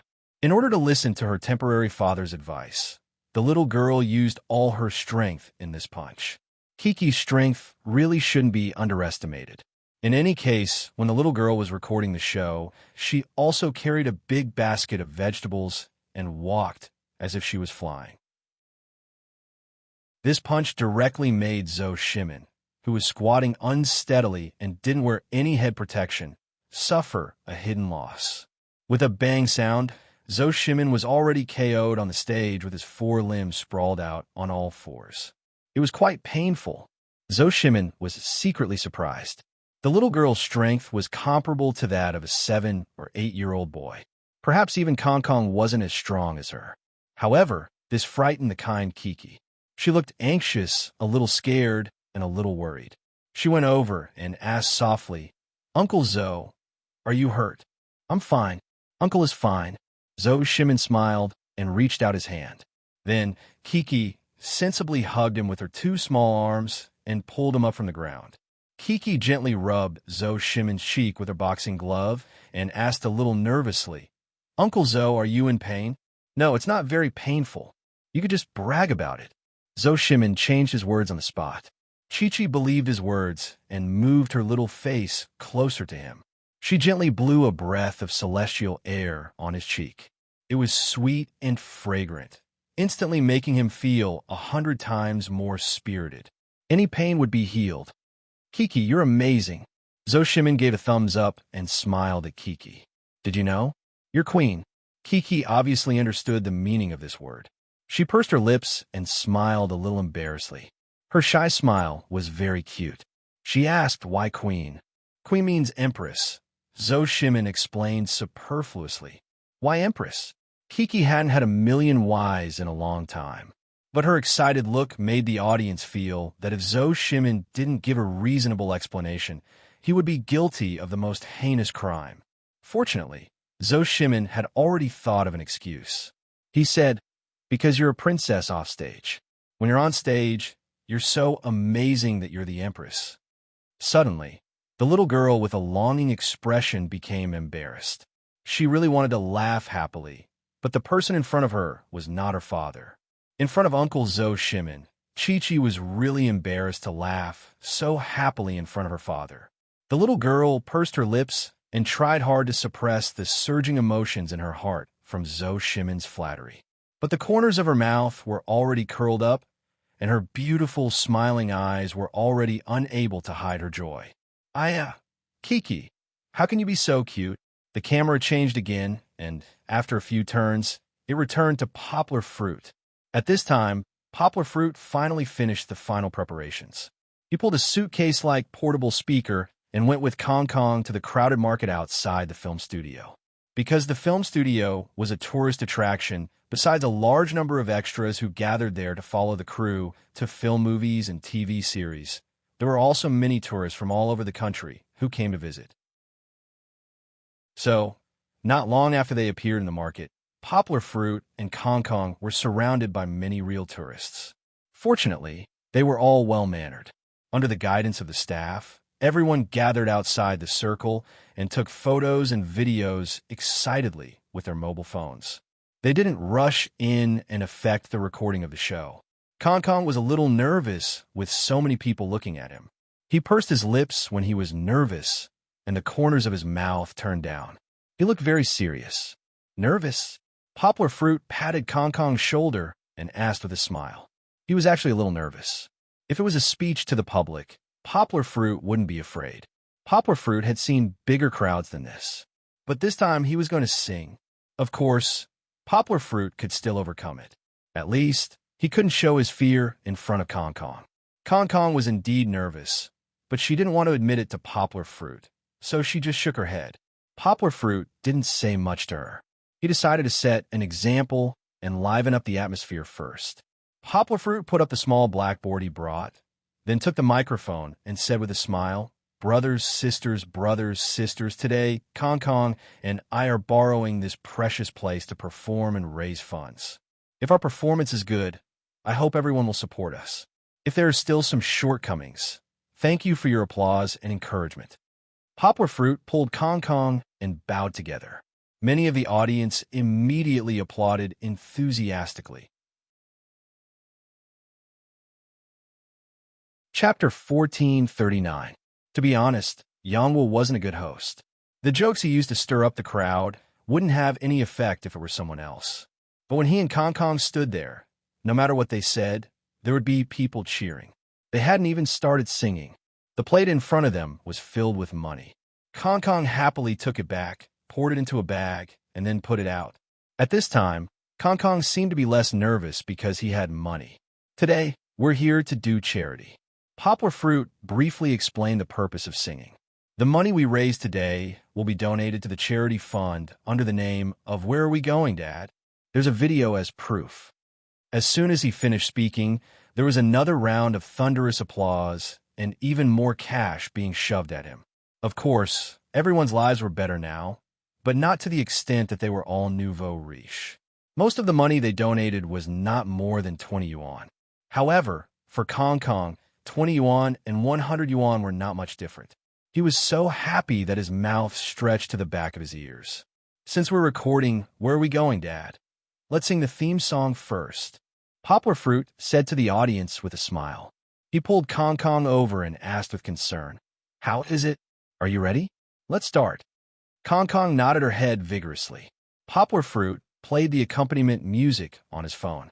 The sound came out through the speakers in the suitcase through the audio cable. The familiar prelude made many of the "Where Are We Going, Dad?" fans softly hum together. The "Where Are We Going, Dad?" program had a very good audience base all over the country, not to mention many uncles and aunties with children in the audience. The opening was French, which was one of the specialties of this season's Where Are We Going, Dad? However, since Nui wasn't there, his part was sung by Kong Kong. Of course, Kong Kong couldn't speak French. Poplar Fruit wrote a transliteration and pinyin on the paper so that he could read it out. Although it wasn't accurate, it wasn't like no one could understand it.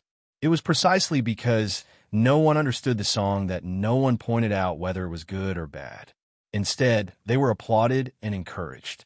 As Kong Kong sang, his eyes darted back and forth between the prompts and the crowd. It was obvious that his nervousness was gradually fading. Everyone laughed softly as they listened to Poplar Fruit, and Kong Kong gradually get into the groove.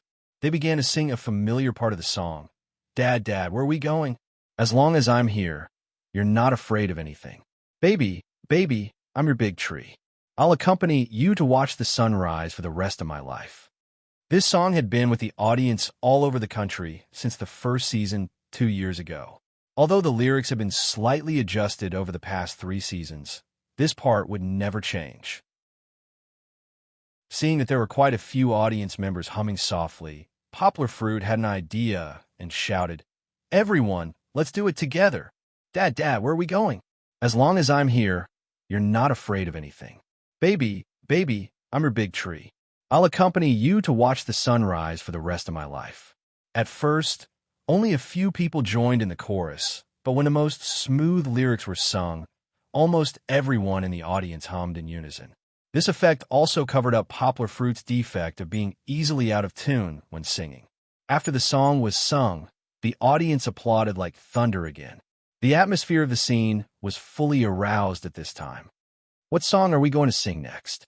Poplar Fruit asked with a smile while holding the microphone. Of course, he was looking at Kong, wanting him to take the initiative. However, the audience was very enthusiastic about the song, and soon they gave a lot of opinions. Heavenly Road. This Annie had good taste, but it was not Kong's favorite. Go Four Directions. This Uncle song was too retro, wasn't it? Uncle Hanley, who was of the same age as Kong's father, sang this song.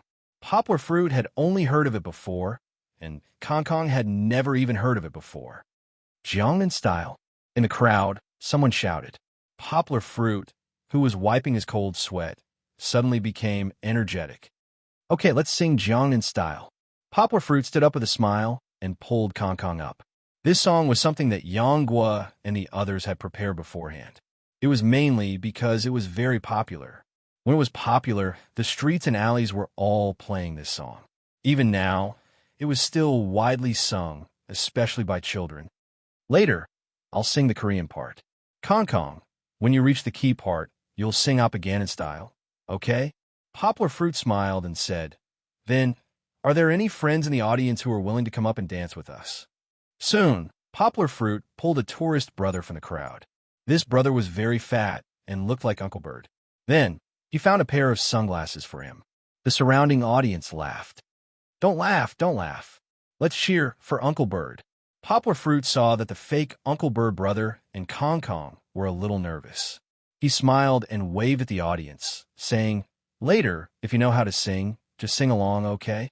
The explosive music was transmitted from the phone to the stereo. Suddenly, the slightly cold atmosphere in the venue was ignited again. It couldn't be helped. This song was so addictive. Even if you didn't do anything, just listening to the song made you want to dance. It was time to start singing. Poplar Fruit picked up the microphone. When Poplar Fruit opened his mouth, everyone was shocked. It wasn't that he was out of tune. The lyrics were a little like a rap song. Poplar Fruit read it out as if he was reading a book. How could he be out of tune? What shocked everyone was that Poplar Fruit spoke in Korean. It was just like how they usually listen to Uncle Bird sing on the computer.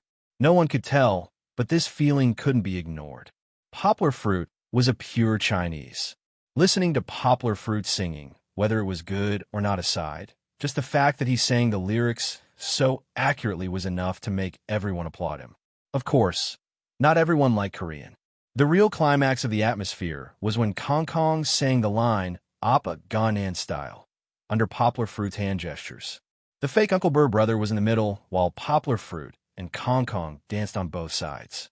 The cheers, laughter, and applause almost blew up the entire market.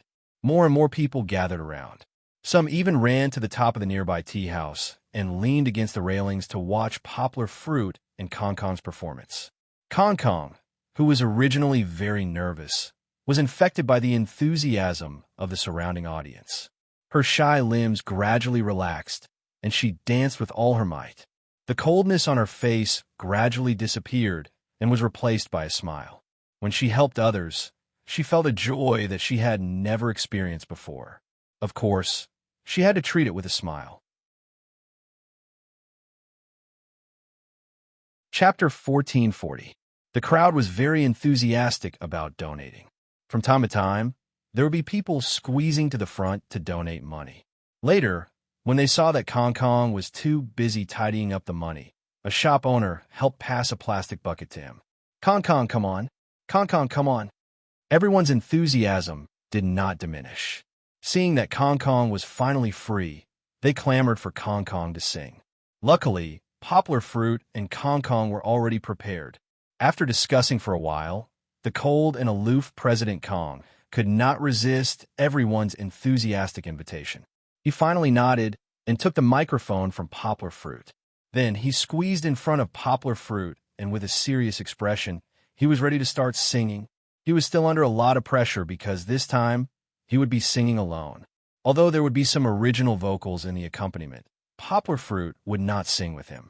The little boy was not used to being like my daughter. When nervous, he had to look for someone to rely on. He used his serious expression to try to hide his nervousness. Remember what I told you before? Poplar Fruit whispered in his ear, "Big watermelon, big watermelon." Poplar Fruit had told Kong Kong before that it was okay to be nervous and not to be afraid. As long as you imagine all the heads looking at you as big watermelons, then you won't be nervous. Of course, Kong Kong did not have such powerful skills. However, what Poplar Fruit said at this moment hit Kong Kong's cute spot. The corners of his mouth curled up slightly, as if he was amused, but did not dare to laugh. Suddenly, the nervousness was reduced by half. However, he was still nervous.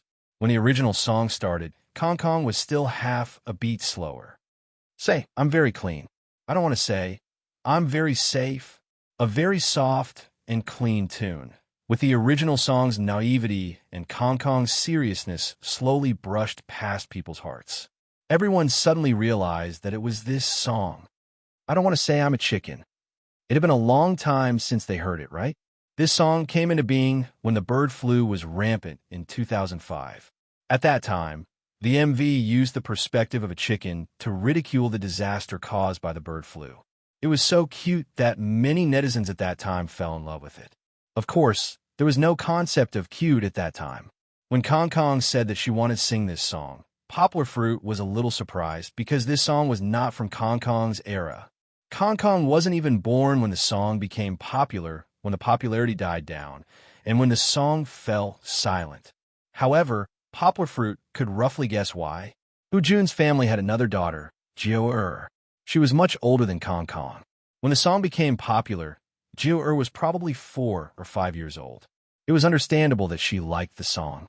As for Kong Kong, she was naturally led astray by her elder sister. However, the original singer of this song, Kei-wa, sang it too deeply into people's hearts. That clear, clean, cute, and slightly aggrieved voice was definitely the best interpretation of this song. Kong Kong's voice sounded a little too mature. If they were to evaluate it individually, Kong Kong, who was used to being serious, would definitely sing average. Even Yonghua felt that he might ruin the song. However, he sang very seriously, and at that moment, under everyone's gaze, he sang with full concentration. His body swayed gently, just like the affectionate little yellow chick in the music video. Surprisingly, Kong Kong's slightly strict singing style actually gave people a feeling of cuteness when compared to the original singer's style. Before this, who would have thought that the cold and aloof President Kong would sing such a cute song? However, he sang it, and he sang it quite well. Eat My Meat, Poplar Fruit came in front of Kong Kong at the right time. Facing the microphone, he added the original music video's background sound cutely. Eat Our Meat. Suddenly, the audience roared with laughter. I have no objections. Kong Kong was not used to it, but he continued singing. We have no objections. Poplar Fruit raised his hand, and a few smart audience members followed suit. Take my eggs, take our eggs. Poplar Fruit ran out, raised his hands, and led the audience in shouting. I'm willing to. Kong Kong couldn't help but smile, because the whole audience was dubbing for him. We're willing to. This kind of dubbing that sounded like dialogue was so cute that the audience and the whole country's audience couldn't help but want it. Same chicken, same egg. Finally, it was the high notes. Kong Kong didn't sing very well, but at that moment, no one cared about how he sang. The laughter and applause kept cheering him on. Kong Kong also threw his shyness to the back of his mind. In such a warm atmosphere, he swayed with the music and sang with all his might. Let's not talk about Kong Kong's singing. His current state of singing really surprised and delighted all of President Kang's fans. Yes, they really liked Kong Kong's cold and aloof personality and the warmth hidden under it, but they also wouldn't reject Kong Kong's fun and crazy songs from time to time. Didn't this make their idol more down-to-earth? After Kong Kong finished singing this song, it was as if he had lost all his strength. He leaned in Poplar Fruit's arms and didn't want to move. Although the audience was shouting encore, he really didn't have the strength to sing another song. Poplar Fruit stood up and smiled as he sang an English song for the audience. It was Linkin Park's What I've Done. Just looking at the name of the song, many people were probably confused, but when the prelude started, many of the young people present, including Kong Kong, who was in Poplar Fruit's arms, became excited. Transformers. Transformers. Poplar Fruit's singing wasn't very good. He also sang along with the original singer. Otherwise, he would have been out of tune, and not just slightly out of tune, but out of tune. But it could be heard that his pronunciation was very clear. It was no different from the original singer's pronunciation. It didn't matter if they didn't understand, but when they heard the exciting climax, "What I've done, I'll face myself," to cross out "what I've become," almost everyone cheered. That's right, everyone had heard this classic song before. Everyone knew this section that made their blood boil. Poplar Fruit didn't sing well, but he almost sang himself to tears because this song was too classic. At this moment, the singing reminded him of the time when he watched Transformers 1 with a group of good friends, including Song Ji-won. Back then, a group of good friends drank on the side of the road and sang this song together on the school road. They were all English majors, so it wasn't strange that they could sing these lyrics. Now, except for Song Ji-won, the other brothers had already gone their separate ways. Well, there was no need to drag everyone down into the heavy memories. Poplar Fruit song had a good effect, but it was an English song after all. After all, it was a song that only young people liked. The effect wasn't as good as before. So, it was better to end with the theme song, "Where You Going, Dad?" Poplar Fruit pulled up Kong Kong, who was full of vitality.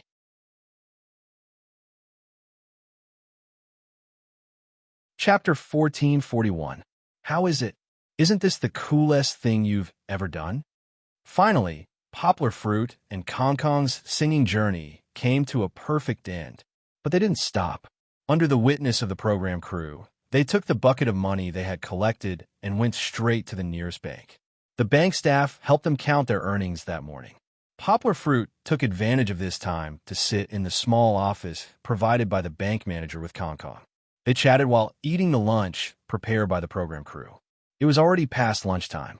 Perhaps it was because he was too hungry, or because the process of completing the mission in the morning was too crazy and exciting. Kong Kong had a big smile on his face as he ate. He didn't even need Poplar Fruit to feed him. No, Kong Kong's answer was a bit unbelievable. Of course, looking at his snickering face, Poplar Fruit knew that wasn't the case at all. What? Poplar Fruit asked with a smile. Because your singing is too bad. Kong Kong shrunk his neck and shook his head in disdain. Hey, you little brat. Poplar Fruit felt Kong Kong's pulse and knew that this little guy wasn't a normal child. He smiled and shook his head. Just as he was about to say something, he raised his head and saw the bank staff come in with a money order. Done counting? Poplar Fruit asked happily, "How much is it?" Kong Kong was very lively at that time. He skipped out with his chopsticks and took the money order from the bank staff. "Let me see. How much?" Kong Kong, read it out for everyone. Poplar Fruit laughed. However, the numbers on the money order made Kong Kong a little dizzy. He shook his head and ran into Poplar Fruit's arms. He leaned against Poplar Fruit and treated him as his father. Then, he raised the money order high and said, "You read it out." Poplar Fruit glanced at it and said happily, "Wow. So much? $1,686.00. It was indeed a lot. They had only sung for slightly more than an hour, and most of the onlookers were Chinese tourists. They tipped so much because of their fame. According to the data of the hundreds of people at the scene, each person donated more than 30 yuan. That was not a small number in China. That's great. Let's donate it all. Kong Kong couldn't wait to urge Poplar Fruit. The bank staff was already prepared.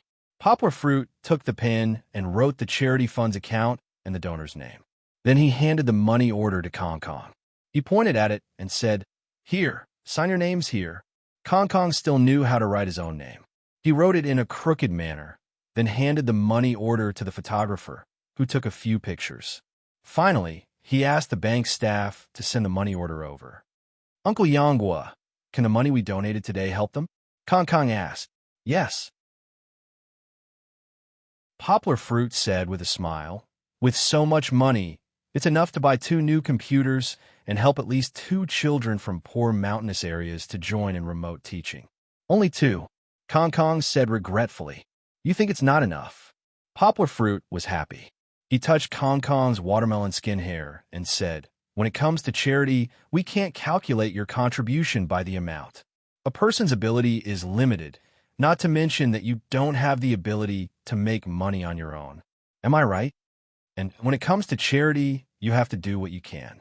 Isn't that what the song says? As long as everyone gives a little bit of love, the world will become a beautiful world." Poplar Fruit said, "If you give your love, then many people will give their love. Then many children will be able to go to school and live a good life." Kong Kong nodded, not fully understanding. On the other side, Kiki's special training ended earlier than theirs. An hour ago, Zhou Shimin and the little girl had finished the special training in the morning. Kiki's performance was naturally very outstanding. Zhou Shimin couldn't wait to give her a Future Star trophy on the spot. They sat next to the boxing ring and opened the lunch boxes sent by the program crew. The lunch boxes were packed in 2 insulated boxes, so naturally, they were also very sumptuous. Now that Zhou Shimin had a daughter, he had forgotten about his son. He praised the sumptuous lunch loudly, completely unaware of the pain his son had gone through under Lin Yongjin's leadership. For lunch, he could only eat cucumbers and tomatoes, which he hated the most. It was so good to have a daughter who loved to smile. Kiki sat next to him, smiling like a flower. She sniffed and smelled the fragrance of the meat. She licked her lips, intoxicated and looking forward to it. Zhou Shimin looked at her, was a little jealous of Poplar Fruit's good luck. While eating, Zhou Shimin looked at the radish beef brisket in Kiki's hand and said, "Give me a piece of beef. I want to try yours. It's super delicious." Kiki had a lot of fun with Zhou Shimin's father that day, so of course, she was happy to share her food. The little girl giggled and carefully picked up a piece of beef brisket and placed it directly in front of Zhou Shimin. Zhou Shimin was a little surprised. He didn't expect to be treated so happily. He carefully took a bite of the beef brisket without touching Kiki's chopsticks. Delicious, delicious. Zhou Shimin wasn't exaggerating. It was already delicious, and then Kiki gave it to him. So the taste was even better. Kiki ate very quickly. She had been practicing martial arts for the whole morning. She didn't complain about the hardship or tiredness, but she still sweated a lot and consumed a lot of energy, so she was hungry. After eating, Kiki couldn't sit still. She walked around and then asked Zhou Shimin, "Uncle Zhou, when can we see my father?" Zhou Shimin said, "Soon. He's taking your brother Kong Kong to do a task. He'll probably come back when he's done, and you have to work hard to defeat Xian Xian. If you defeat Xian Xian, you'll be able to see your father sooner." Kiki nodded. She twisted her arms and said, "But I think Xian Xian is very strong. I can't beat him." The little girl had seen Xuan Xuan's indomitable kung fu. At that time, she thought that he was very strong. Now that it was her turn to fight with him, Kiki was a little nervous. "Don't be afraid. He can't beat you," Zhou Shimin said. He secretly thought in his heart, "Later, I have to tell that boy not to be cruel to girls. A man who hit a girl is destined to be lonely for the rest of his life." "Uncle Zhou, let's continue to practice martial arts, okay?" Kiki said excitedly. "I want to see my father as soon as possible." The little girl had already put on one of the boxing gloves. She took the other one to Zhou Shimin and asked him to help her put it on. "Okay, of course."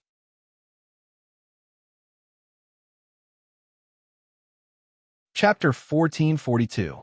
When Poplar Fruit and Kong Kong returned to the boxing gym, there were already many children gathered there. It seemed that Poplar Fruit and Kong Kong had indeed wasted some time chatting with the children from the mountain area. But reuniting after such a long time was indeed delightful. Kiki couldn't wait for Zhou Shimin to carry her down from the boxing ring. Then, she spread her long legs and ran towards her father. She was still wearing her head protector, so she stiffly plunged into her father's embrace. "Did you miss Daddy?" Poplar Fruit hugged the little girl, and his face bloomed like a flower. This was a heartfelt joy that he hadn't felt even when he was with Kong Kong. After all, this was his own daughter. How could there be such a happy hug at the last minute? "Super Miss." Kiki hugged her father's neck and gestured for him to squat down. She giggled and said, "Today I learned boxing from Xian Xian's daddy." "Oh, really?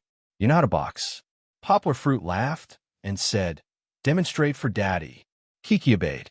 She clenched her big boxing gloves and punched toward her father.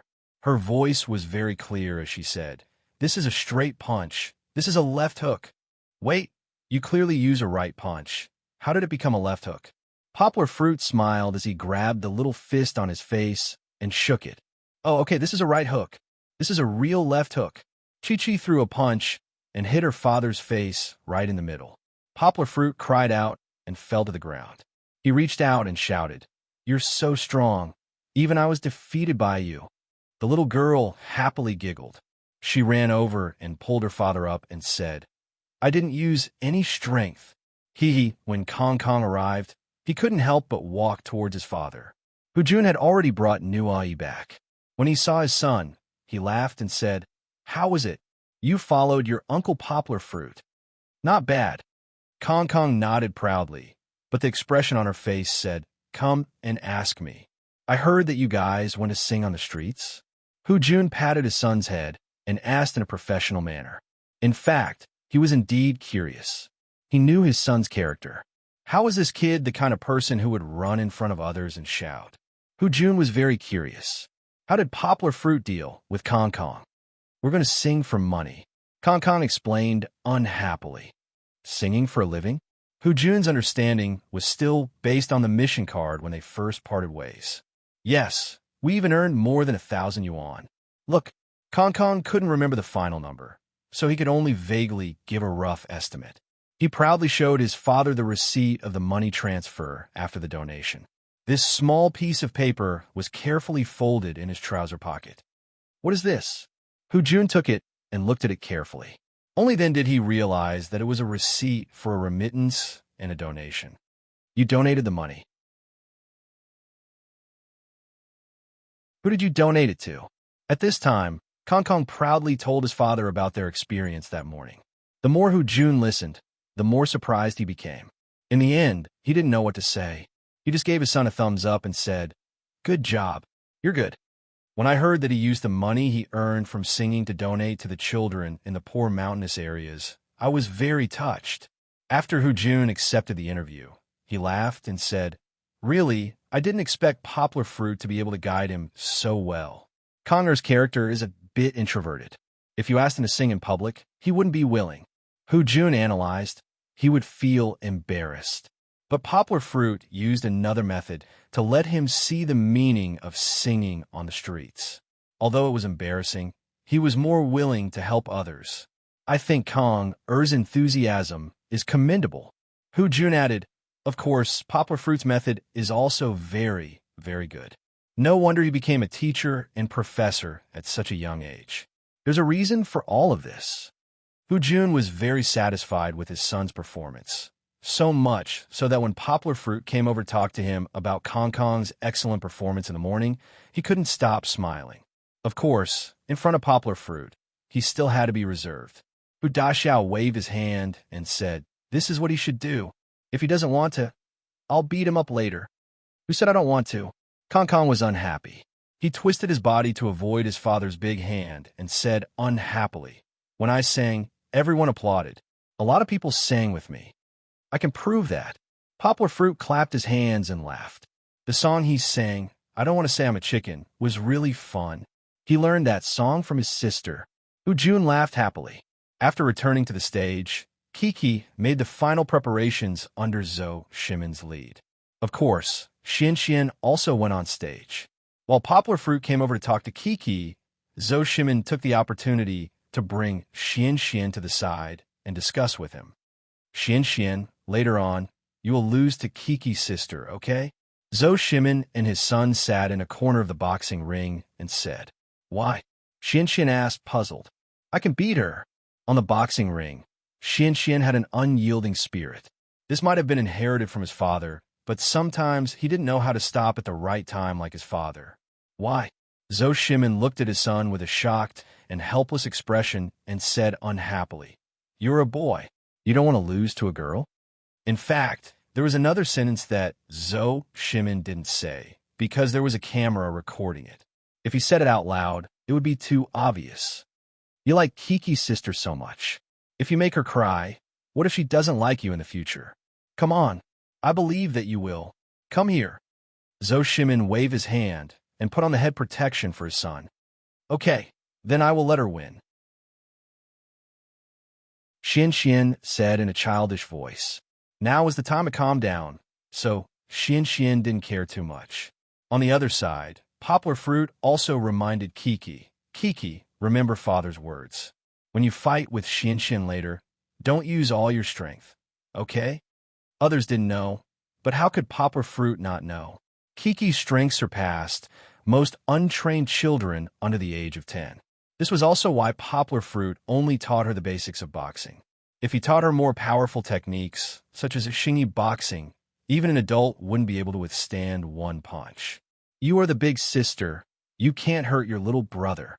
Poplar Fruit said, but I think Xian is stronger than me. Kiki looked at her father with a puzzled expression. Poplar Fruit shrugged and said with a smile, Friendship first, competition second. Anyway, you should pay attention to your strength, okay? Okay. Kiki went on stage in a daze.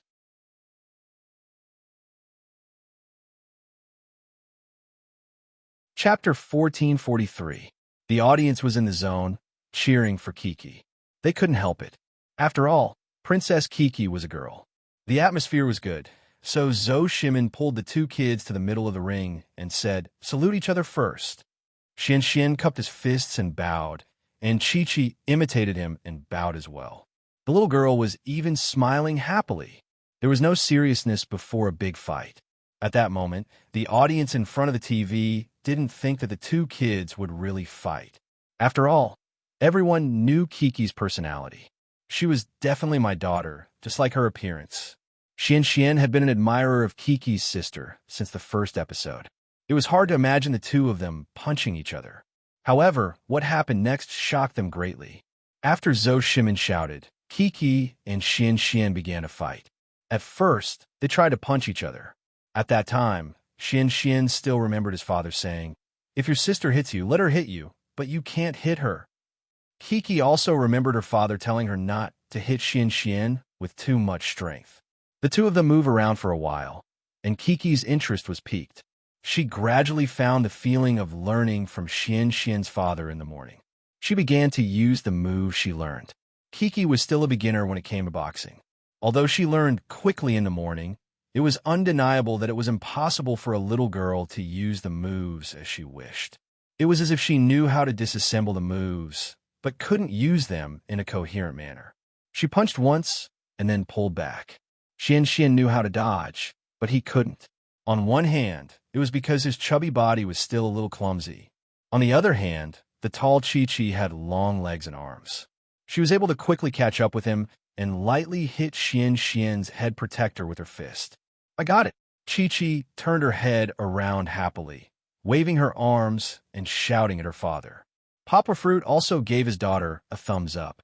Kiki reached the end of her arm when she reached, so she didn't use much strength.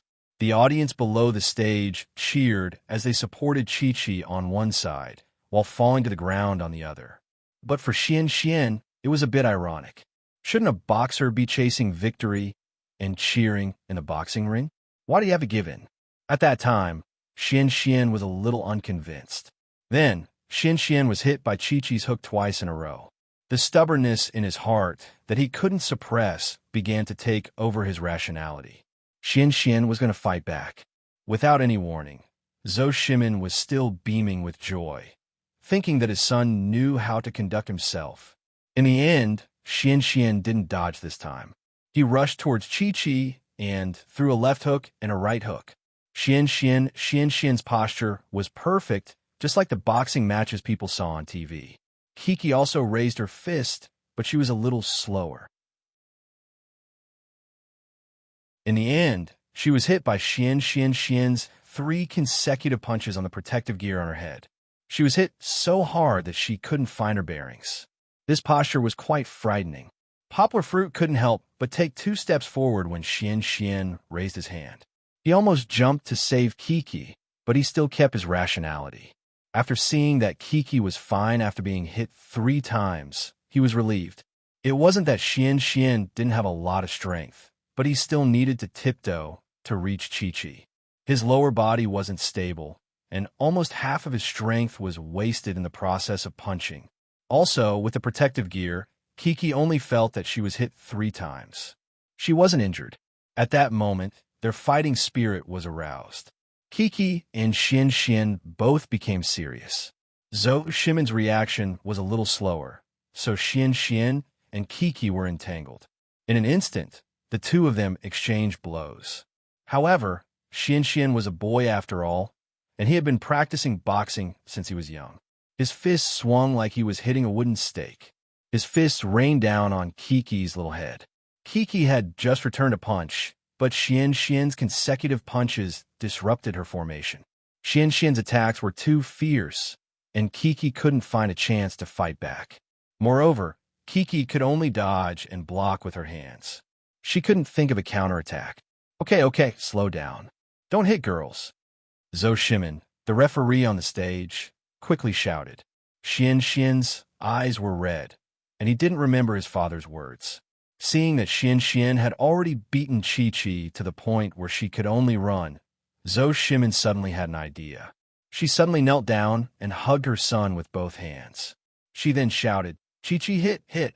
The audience were all laughing their heads off. The netizens expressed their dissatisfaction. They had seen children who were unlucky, but they had never seen a father who was unlucky. Zhou Shimin, as a master, you are more attentive than a father. Also, is there a referee who is biased like you? Chi stared blankly for a moment. Then her face lit up with joy. She hurriedly jumped back in 2 or 3 steps. Poplar Fruit's reaction was faster. He felt the small muscles bulging under his daughter's clothes. This little girl, after being beaten so many times, she couldn't help but use more strength this time. But that couldn't be done. If Kiki used all her strength, something bad would happen. He quickly shouted, Kiki, don't use your strength. Kiki had already made her move. Halfway through, she heard her father shout. She subconsciously held back her strength, but her punch was still very fast. It landed on Xian's protective gear like a cannonball. Even the camera below could hear the muffled bang sound. For the second punch, Kiki seemed to realize that she had used too much strength. She embarrassedly stuck out her tongue and gently pushed Xian's head. Then Zhou Shimin quickly shouted, KO. But at this time, Xian, who was beaten up, suddenly burst into tears. Everyone could hear the sadness in his cries. Yes, of course he was sad. Being beaten up wasn't painful, but being beaten up by his father unwillingly. How could a 3 or 4-year-old Xian endure this kind of grievance? Poplar Fruit quickly said to his daughter, who was happily waving her little gloves as she ran towards him, You've beaten Xian to tears. Why aren't you comforting him? To be honest, Kiki had won, but Poplar Fruit wasn't very happy. Zhou Shimin's actions were equivalent to Kiki cheating. At this time, Kiki saw Xian crying very sadly. No matter how Zhou Shimin comforted him, it didn't seem to have any effect. She generously opened her arms and hugged Xian. Her voice was clear and sincere as she said, Xian, I'm sorry. Can you stop crying? Miraculously, Xian was still sobbing, but now that he was hugged by Kiki, his crying slowly stopped. Xian's hands hesitated for a moment before he slowly hugged Kiki. Perhaps at this moment, he understood why his father said in the interview, If you let her win, You won't win the applause of the audience. And the future. Of course, the winner wasn't Kiki's future. How could it be Kiki's future? Poplar Fruit was waiting there with a kitchen knife.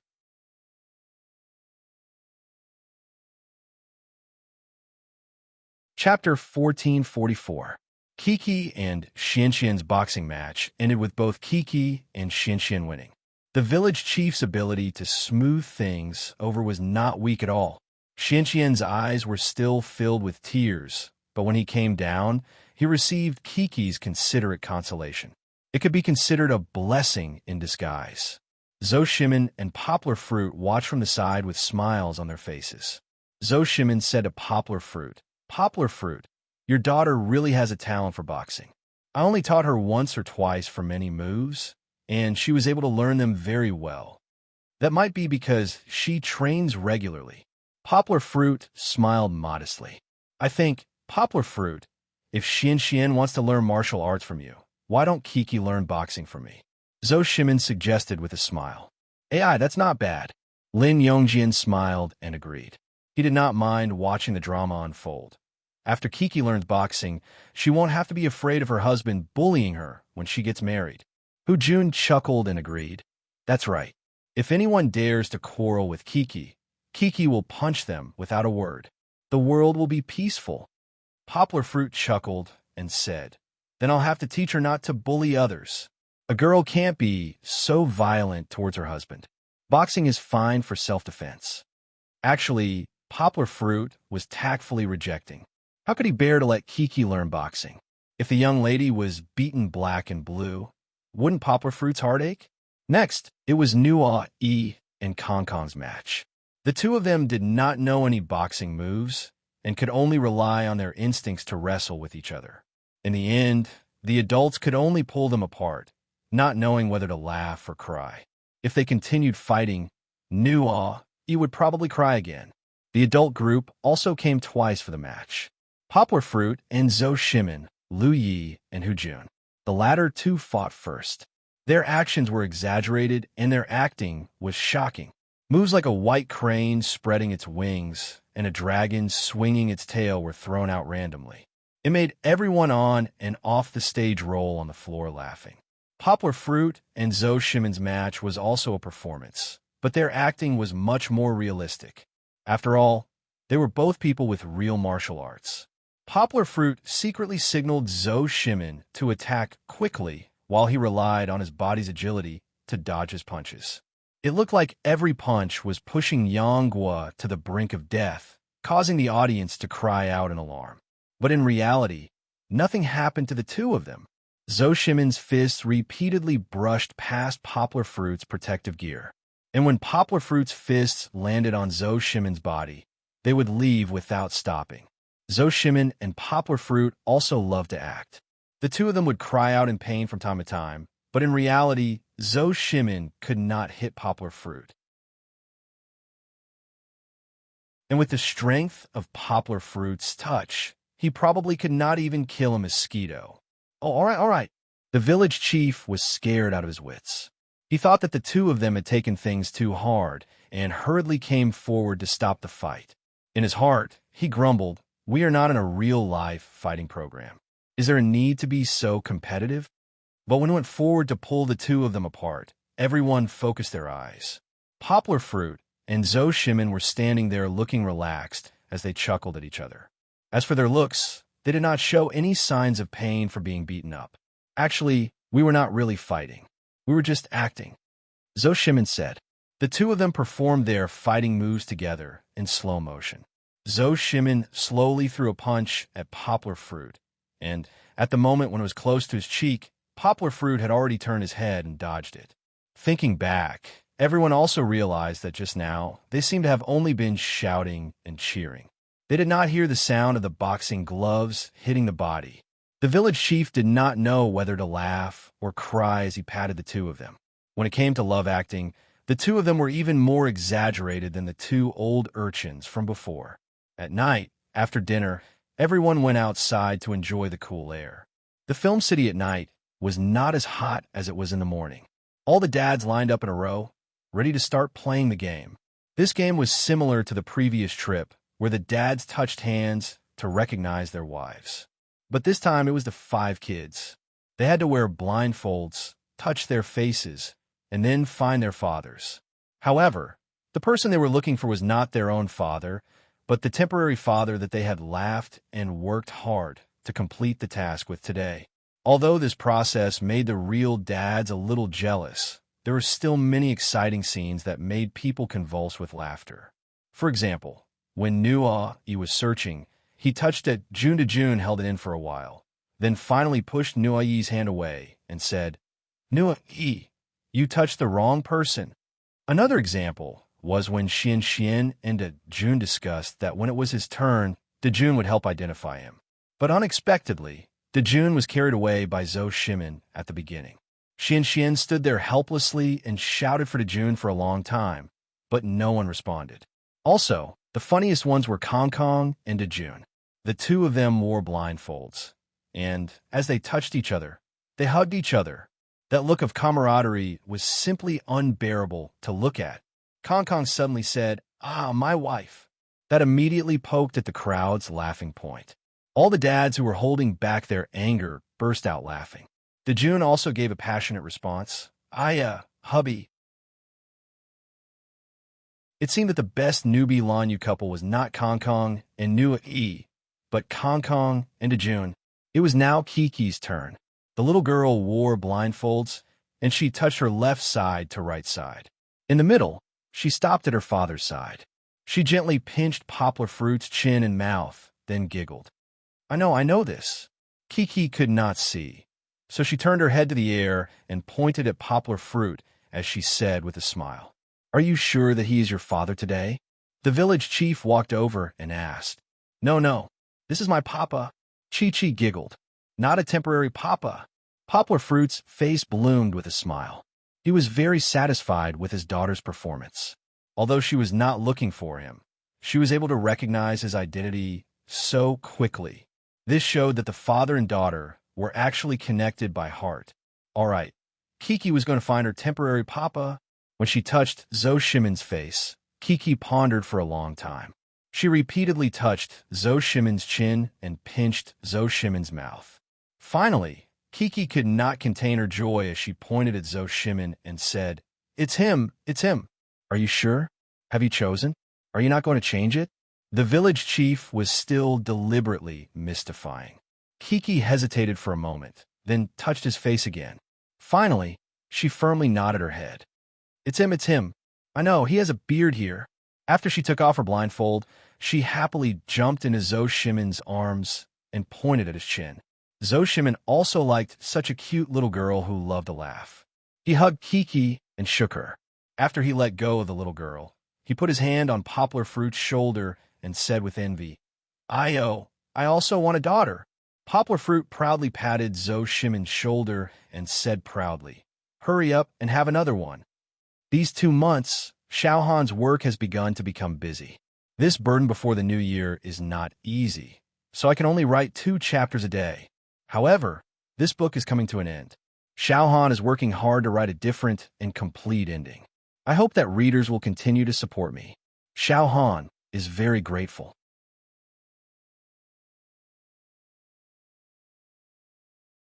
Chapter 1445. The end of the 7th trip meant that, "Where are we going, Dad?" was coming to the end. Although the 6th trip was still being broadcasted on TV for the 5 fathers and 5 children, the next trip will be the last time they would travel together. Even if they had the chance to gather together in the future, it would be difficult for them to travel together again. There wouldn't be so many carefully planned games, and they wouldn't have such happy and carefree smiles. The carefree children didn't feel anything, and Poplar Fruit didn't mention it. However, when they left, a faint sadness filled their hearts. On the plane, Poplar Fruit looked at Kiki, who was sleeping soundly. He touched her hair and decided not to tell her so early. He wanted her to enjoy the last trip happily. When he got home, Poplar Fruit was busy with work again. It was worth mentioning that after he got home, Poplar Fruit got his wish of being an associate professor. The academic circle was very small, and the linguistic circle was even smaller. Many experts and scholars who had a good relationship with poplar fruit, such as professors from Beijing University of Foreign Studies and Beijing University, sent him congratulatory messages. Even though Yang Guo was young, putting aside her qualifications, Yang Guo's academic achievements were enough to make many of her peers look up to her. Take the thesis that was still serialized in the country's most authoritative linguistic journal as an example. This thesis was even praised as the highest achievement in the linguistic field in the past 50 years. Poplar fruit had almost single-handedly broken the barrier between Chinese and English, opening a new world of cultural exchange for everyone. Of course, it wasn't obvious yet, but there were radical scholars who couldn't wait to claim that poplar fruit's thesis had created an economic value of $4 trillion. This was a bit exaggerated, but it was true that if the key to reducing the barrier between Chinese and English was grasped by more people, it would definitely promote the rapid development of countless publishing houses, film, music, and other cultural companies. These prophecies could definitely be seen within 5 years. It was said that many media giants had already organized teams to research poplar fruit's thesis. Language majors were in short supply in the market. However, the $4 trillion market had nothing to do with poplar fruit. Such a linguistic discovery could not be patented. No media company would be willing to share their profits with poplar fruit. But poplar fruit didn't care, because he was happy to see the translation market prosper, and also happy to see the glory of Chinese culture gradually show in the world. In this world, there shouldn't only be Korean culture and the dregs of Nihongo. I'm exaggerating, don't blame me, running rampant. There should also be a place for Chinese culture. Of course, poplar fruit had a chance to get a share of the pie. Although he didn't have a share of the shares of New Translation Road, Zheng Yuji wouldn't mistreat the founder of New Translation Road. In the past 3 years, New Translation Road had accumulated a lot of excellent literary translations. In the next few years, as long as Zheng Yuji didn't make any stupid decisions, New Translation Road would definitely become the leader of the publishing industry. But these were all things that would happen in the future, so there was no need to go into detail here. For now, this thesis had established poplar fruit's position in the domestic and global language field. Even if he wasn't the top few people, he was at least the backbone of the first echelon. The reason why even professors from outside Beijing and Beijing University wanted to be on good terms with poplar fruit was that everyone believed that regardless of whether the old stubbornness would match poplar fruit's position, the future of Chinese linguistics and translation would definitely be the world of excellent young scholars like poplar fruit. This thesis had a lot of impact. Just as Chun Zongdai expected, poplar fruit would also be promoted to full professor next year. From associate professor to full professor, many people couldn't cross the hurdle even after more than 10 years. This was not only because of ability, but also because of the strength of the institution and connections. This was the darkness of Chinese academia. There was no other way.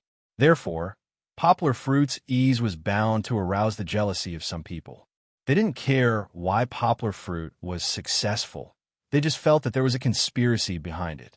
This was the so-called, don't worry about scarcity, but worry about inequality. But they also didn't think about the reason why poplar fruit was so successful today. It was true that Yang Guo had received Chun Zongdai's support from the start of her postgraduate studies. She had received the resources of the school, and even the school. This was one of the reasons why Yang Guo could achieve so much today. But poplar fruit was born poor, and he wasn't a powerful person. Logically speaking, this big pie would fall on anyone's head, but not him. But poplar fruit relied on his own ability and hard work to carve out a bloody path in a difficult situation. If poplar fruit hadn't shown a genius talent in linguistics, with his status, would Chun Zongdai have personally met poplar fruit and guided poplar fruit studies? If poplar fruit hadn't been able to translate so many classic works, including pushing 2 literary masters to the altar of the Nobel Prize, with his background, would the school have been willing to give him so many resources? If poplar fruit hadn't been able to stand out in the field of linguistics and publish several papers that could cause an earthquake, with his qualifications, Would the academic community have praised him as a star of tomorrow?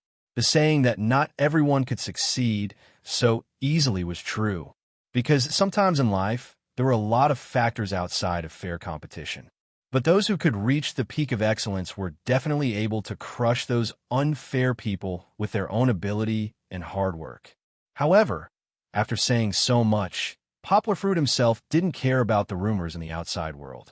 He still lived his life peacefully, working hard between school and family. Fong Beibei was in her first year of graduate school this year, and she was even busier than Poplar Fruit. All day long, she was thinking about some mathematical models and studying differential geometry on the same trajectory as Qiu Qingtong. Now, Poplar Fruit couldn't understand the articles on her computer at all. However, Fong Beibei was still very normal at home. She intimately hugged Poplar Fruit's neck and said that it was because she had a family that she didn't become a crazy researcher. But no matter how busy Fong Beibei was, she still needed to take a few days off. Poplar Fruit had helped her apply for leave from her supervisor.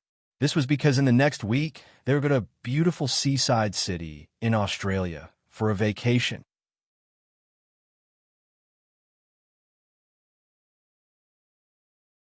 Chapter 1446. It was the weekend.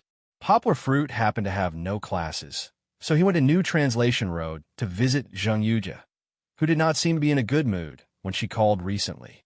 Zheng Yujie, who had experienced a commercial acquisition war, seemed to have matured during this period of time.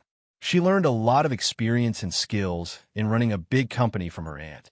She used the funds she raised from her aunt, as well as the funds she transferred from Poplar Fruit. Poplar Fruit also had a very high remuneration and dividend from Wanhe and Tianyi, and from some of her other businesses to carry out a series of financing and additional issuance operations. She successfully reduced the shares of Tong Sun Literature, which had threatened her, to less than 20%. However, Zheng Yujie did not eliminate Tong Sun Literature. That was because the two sides had not reached a life-and-death situation. Zheng Yujie also understood that she needed Tong Sun Literature, the largest provider of online literature, to become the best ammunition depot for her overseas expansion plan. Tong Sun Literature was in charge of internal affairs while New Translation Road was in charge of external affairs. If the two sides became mortal enemies, both sides would only suffer. If the two sides cooperated sincerely and became each other's allies, then they could maintain this advantage for a long time. Of course, Zheng Yujie was not afraid that the other party would change their minds. That was because she had secretly increased the shares of Tong Sun Literature through her aunt's strength. If it was liquidated, her shares would exceed 20%. If she wanted, she could enter the shareholders' meeting of Tong Sun Literature at any time. This kind of growth was especially precious for the leader of a big company like Zheng Yujie. However, what he felt the most for Poplar Fruit was that Zheng Yujie seemed to be less dependent on him. Zheng Yujie used to call him every 2 to 3 days in the past. Even if Poplar Fruit did not have anything new to talk about, she would talk to Poplar Fruit about a lot of trivial things or complain about her recent work experiences. This habit had lasted for 4 years. Fong Beibei also knew about this, but ever since she had a big fight with Poplar Fruit, she didn't dwell on this issue anymore. Perhaps this was Fong Beibei's great wisdom. She understood that instead of forcing Poplar Fruit to make a choice against his will, it was better to let Poplar Fruit, who would never hurt her, handle this relationship by himself. At the very least, with Poplar Fruit's personality, the outcome would not be too bad. Poplar Fruit also knew this, but perhaps it was because of the guilt towards Zheng Yujie that he hid in his heart. Poplar Fruit would not ignore Zheng Yujie's call, nor would he not listen to her. Until the last 2 weeks, Zheng Yujie's calls had decreased. Poplar Fruit didn't feel relaxed. Instead, he felt a little uncomfortable. Perhaps men were such cheap bones. They ate from the bowl and looked at the pot. Even if they had the heart of Liu Xiaohui, they couldn't help but be easily moved like Wei Xiaobao. When Zheng Yujie stopped looking for him, Poplar Fruit was a little disappointed. Although this disappointment was still within a controllable range, Poplar Fruit laughed at himself and let go of his heart. Zheng Yujie was a good girl, but he was destined to only be able to pass by her in this life. Why should he be entangled with her and not let her find her own happiness?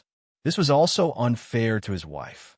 As for why he wanted to visit Zheng Yujie, it really wasn't because Poplar Fruit was moved, but because Zheng Yujie's assistant, who had been with her for many years but never grew up, secretly called Poplar Fruit.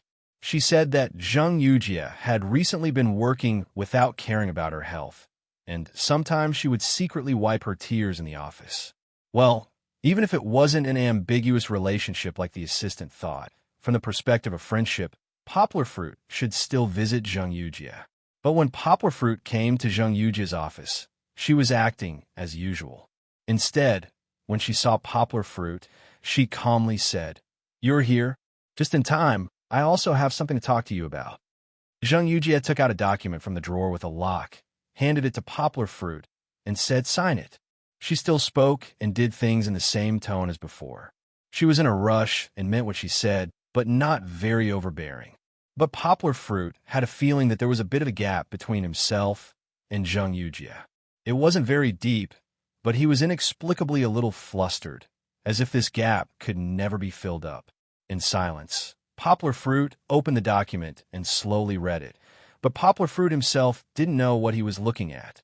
It was very strange, as if he had suddenly lost the ability to read.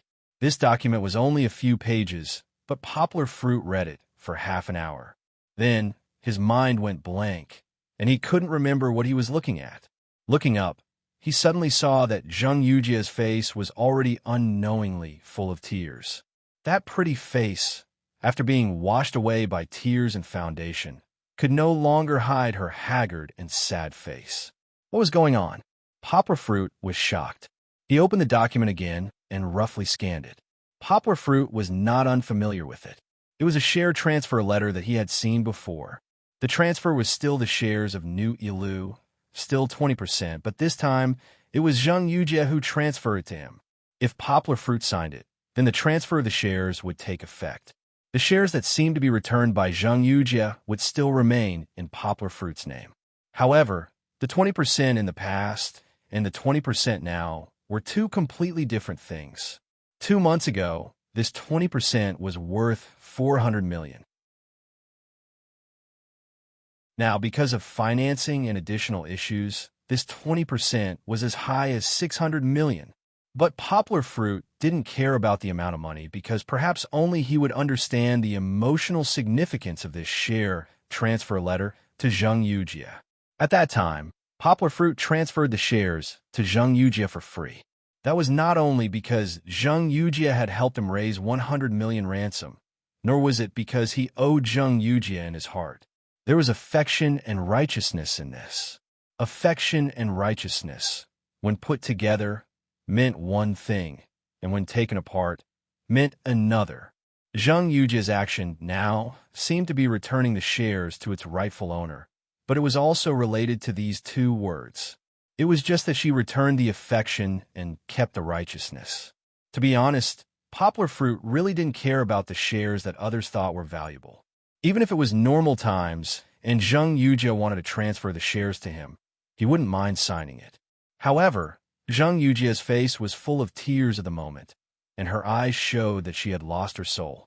Poplar Fruit couldn't even lift the pen in his hand. Poplar Fruit gently closed the document, put it on the table, and closed his eyes. 2 lines of tears fell from his long eyelashes. "Why are you doing this?" Poplar Fruit asked with a trembling voice.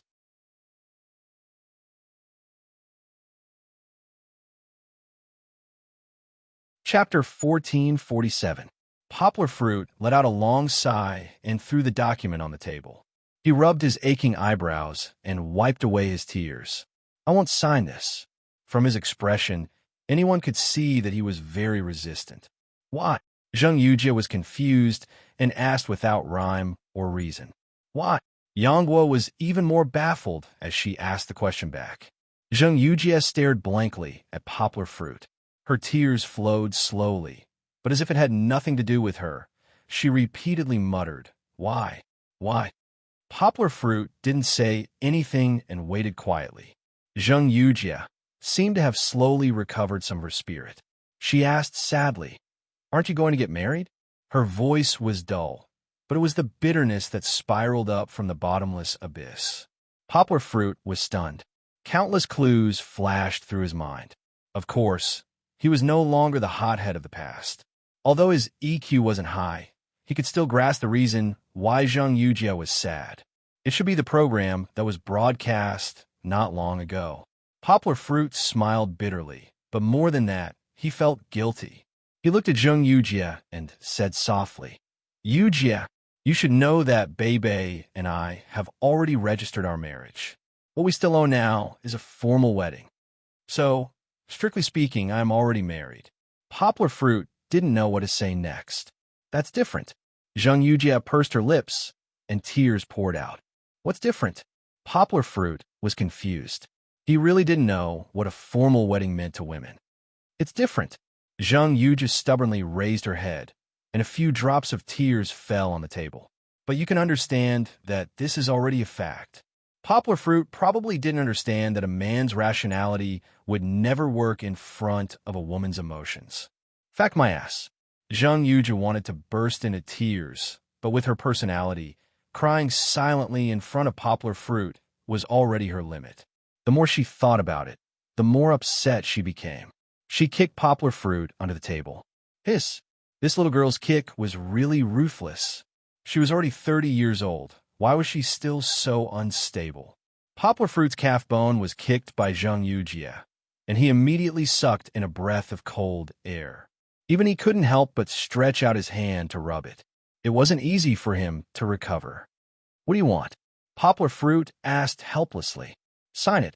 Zheng Yujie pointed at the document on the table and said coldly, "No." Poplar Fruit shook his head firmly. He had a feeling that if he really signed it, the two of them wouldn't even be friends anymore.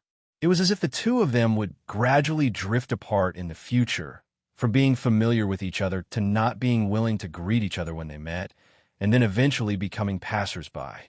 Although it was just a vague feeling, Poplar Fruit didn't want to touch the consequences. "Other than this, I can promise you anything," Poplar Fruit said. Zheng Yujie's red phoenix eyes twitched, and she asked in a very unhappy voice, "You're even willing to divorce Fong Beibei?" Poplar Fruit looked at her helplessly and didn't say anything. Zheng Yujie had just wiped away her tears, but now she was drowned by the sadness in her heart. She raised her head unconvinced, wiped away the new tears, and said, "You don't dare to do it, right? Then why are you still saying such big words?" "Hey, Yujie." Poplar Fruit didn't know what to say. He hesitated for a moment and said, "Happiness can't be forced. You should know what I mean. Yes, it can't be forced, but have you ever forced it for me?" Zheng Yujie took a sip of water to hide the endless grievances in her heart. She couldn't help but ask, "Have you ever given me a chance?" Poplar Fruit was sad. He knew that he had mistreated Zheng Yujie, but he could only do so. On one side was his confidant, and on the other side was his girlfriend, who had been with him day and night, who had gone through trials and tribulations with him, and now even his wife. How could Poplar Fruit choose? Indeed, Poplar Fruit was a little conservative and realistic when it came to relationships. In a sense, Poplar Fruit was a little like Lu Yunran in the past. He didn't look forward to a vigorous life, nor did he pursue a life of luxury, nor did he need a fleeting love. He only wanted to patiently and carefully manage his happy little family. Back then, Lu Yunran had turned and left him in Kiki. She had left him in a sad situation. If it hadn't been for Kiki, he estimated that he wouldn't have been able to walk out of this relationship in half a year, or even a few years. He couldn't bear to affect and hurt Lu Yunran's marriage after his glory, but that didn't mean that Poplar Fruit didn't hate Lu Yunran in his heart. Even if Fong Beibei hadn't appeared in his world, even if Lu Yunran had changed her mind, Poplar Fruit would never have accepted her. Fortunately, Fong Beibei's appearance was like a little sun that warmed his heart and brought a brilliance to his life that was different from Kiki's. This girl was like Kiki. They were both fairies that God had given him. Not to mention that both of them had the same worldview and values. Fong Beibei's love for Kiki from the beginning had made Poplar Fruit's heart throb with excitement. Of course, Other than their relationship as a daughter, Poplar Fruit's feelings for Fong Bei were also quite deep. Apart from the kinship that they had cultivated earlier than other couples, love had never been absent from their lives. Although they had lived together for a long time and seemed like an old married couple, they would have candlelight dinners from time to time, surprise gifts from time to time, and romantic trips a few times a year.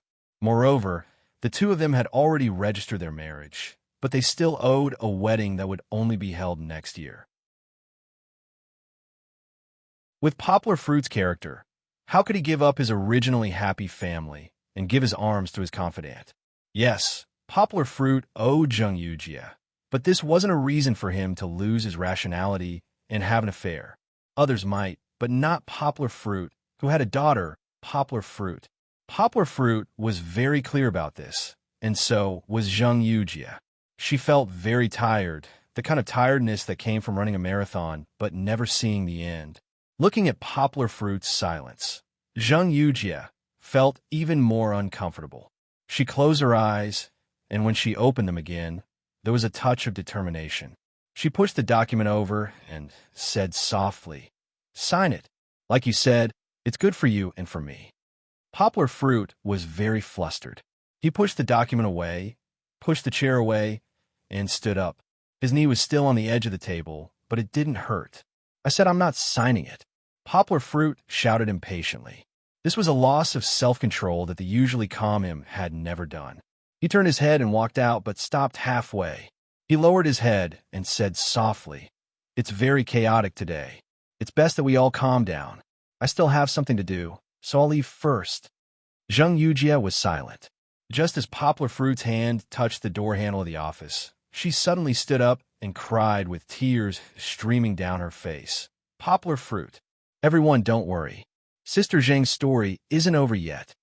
You're tuning in to the Romance Rendezvous YouTube channel. We're so grateful for your support, and don't forget to subscribe to join us on this incredible journey through captivating stories.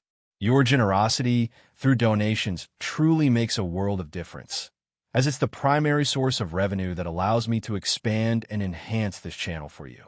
Thank you from the bottom of my heart for being a part of this adventure.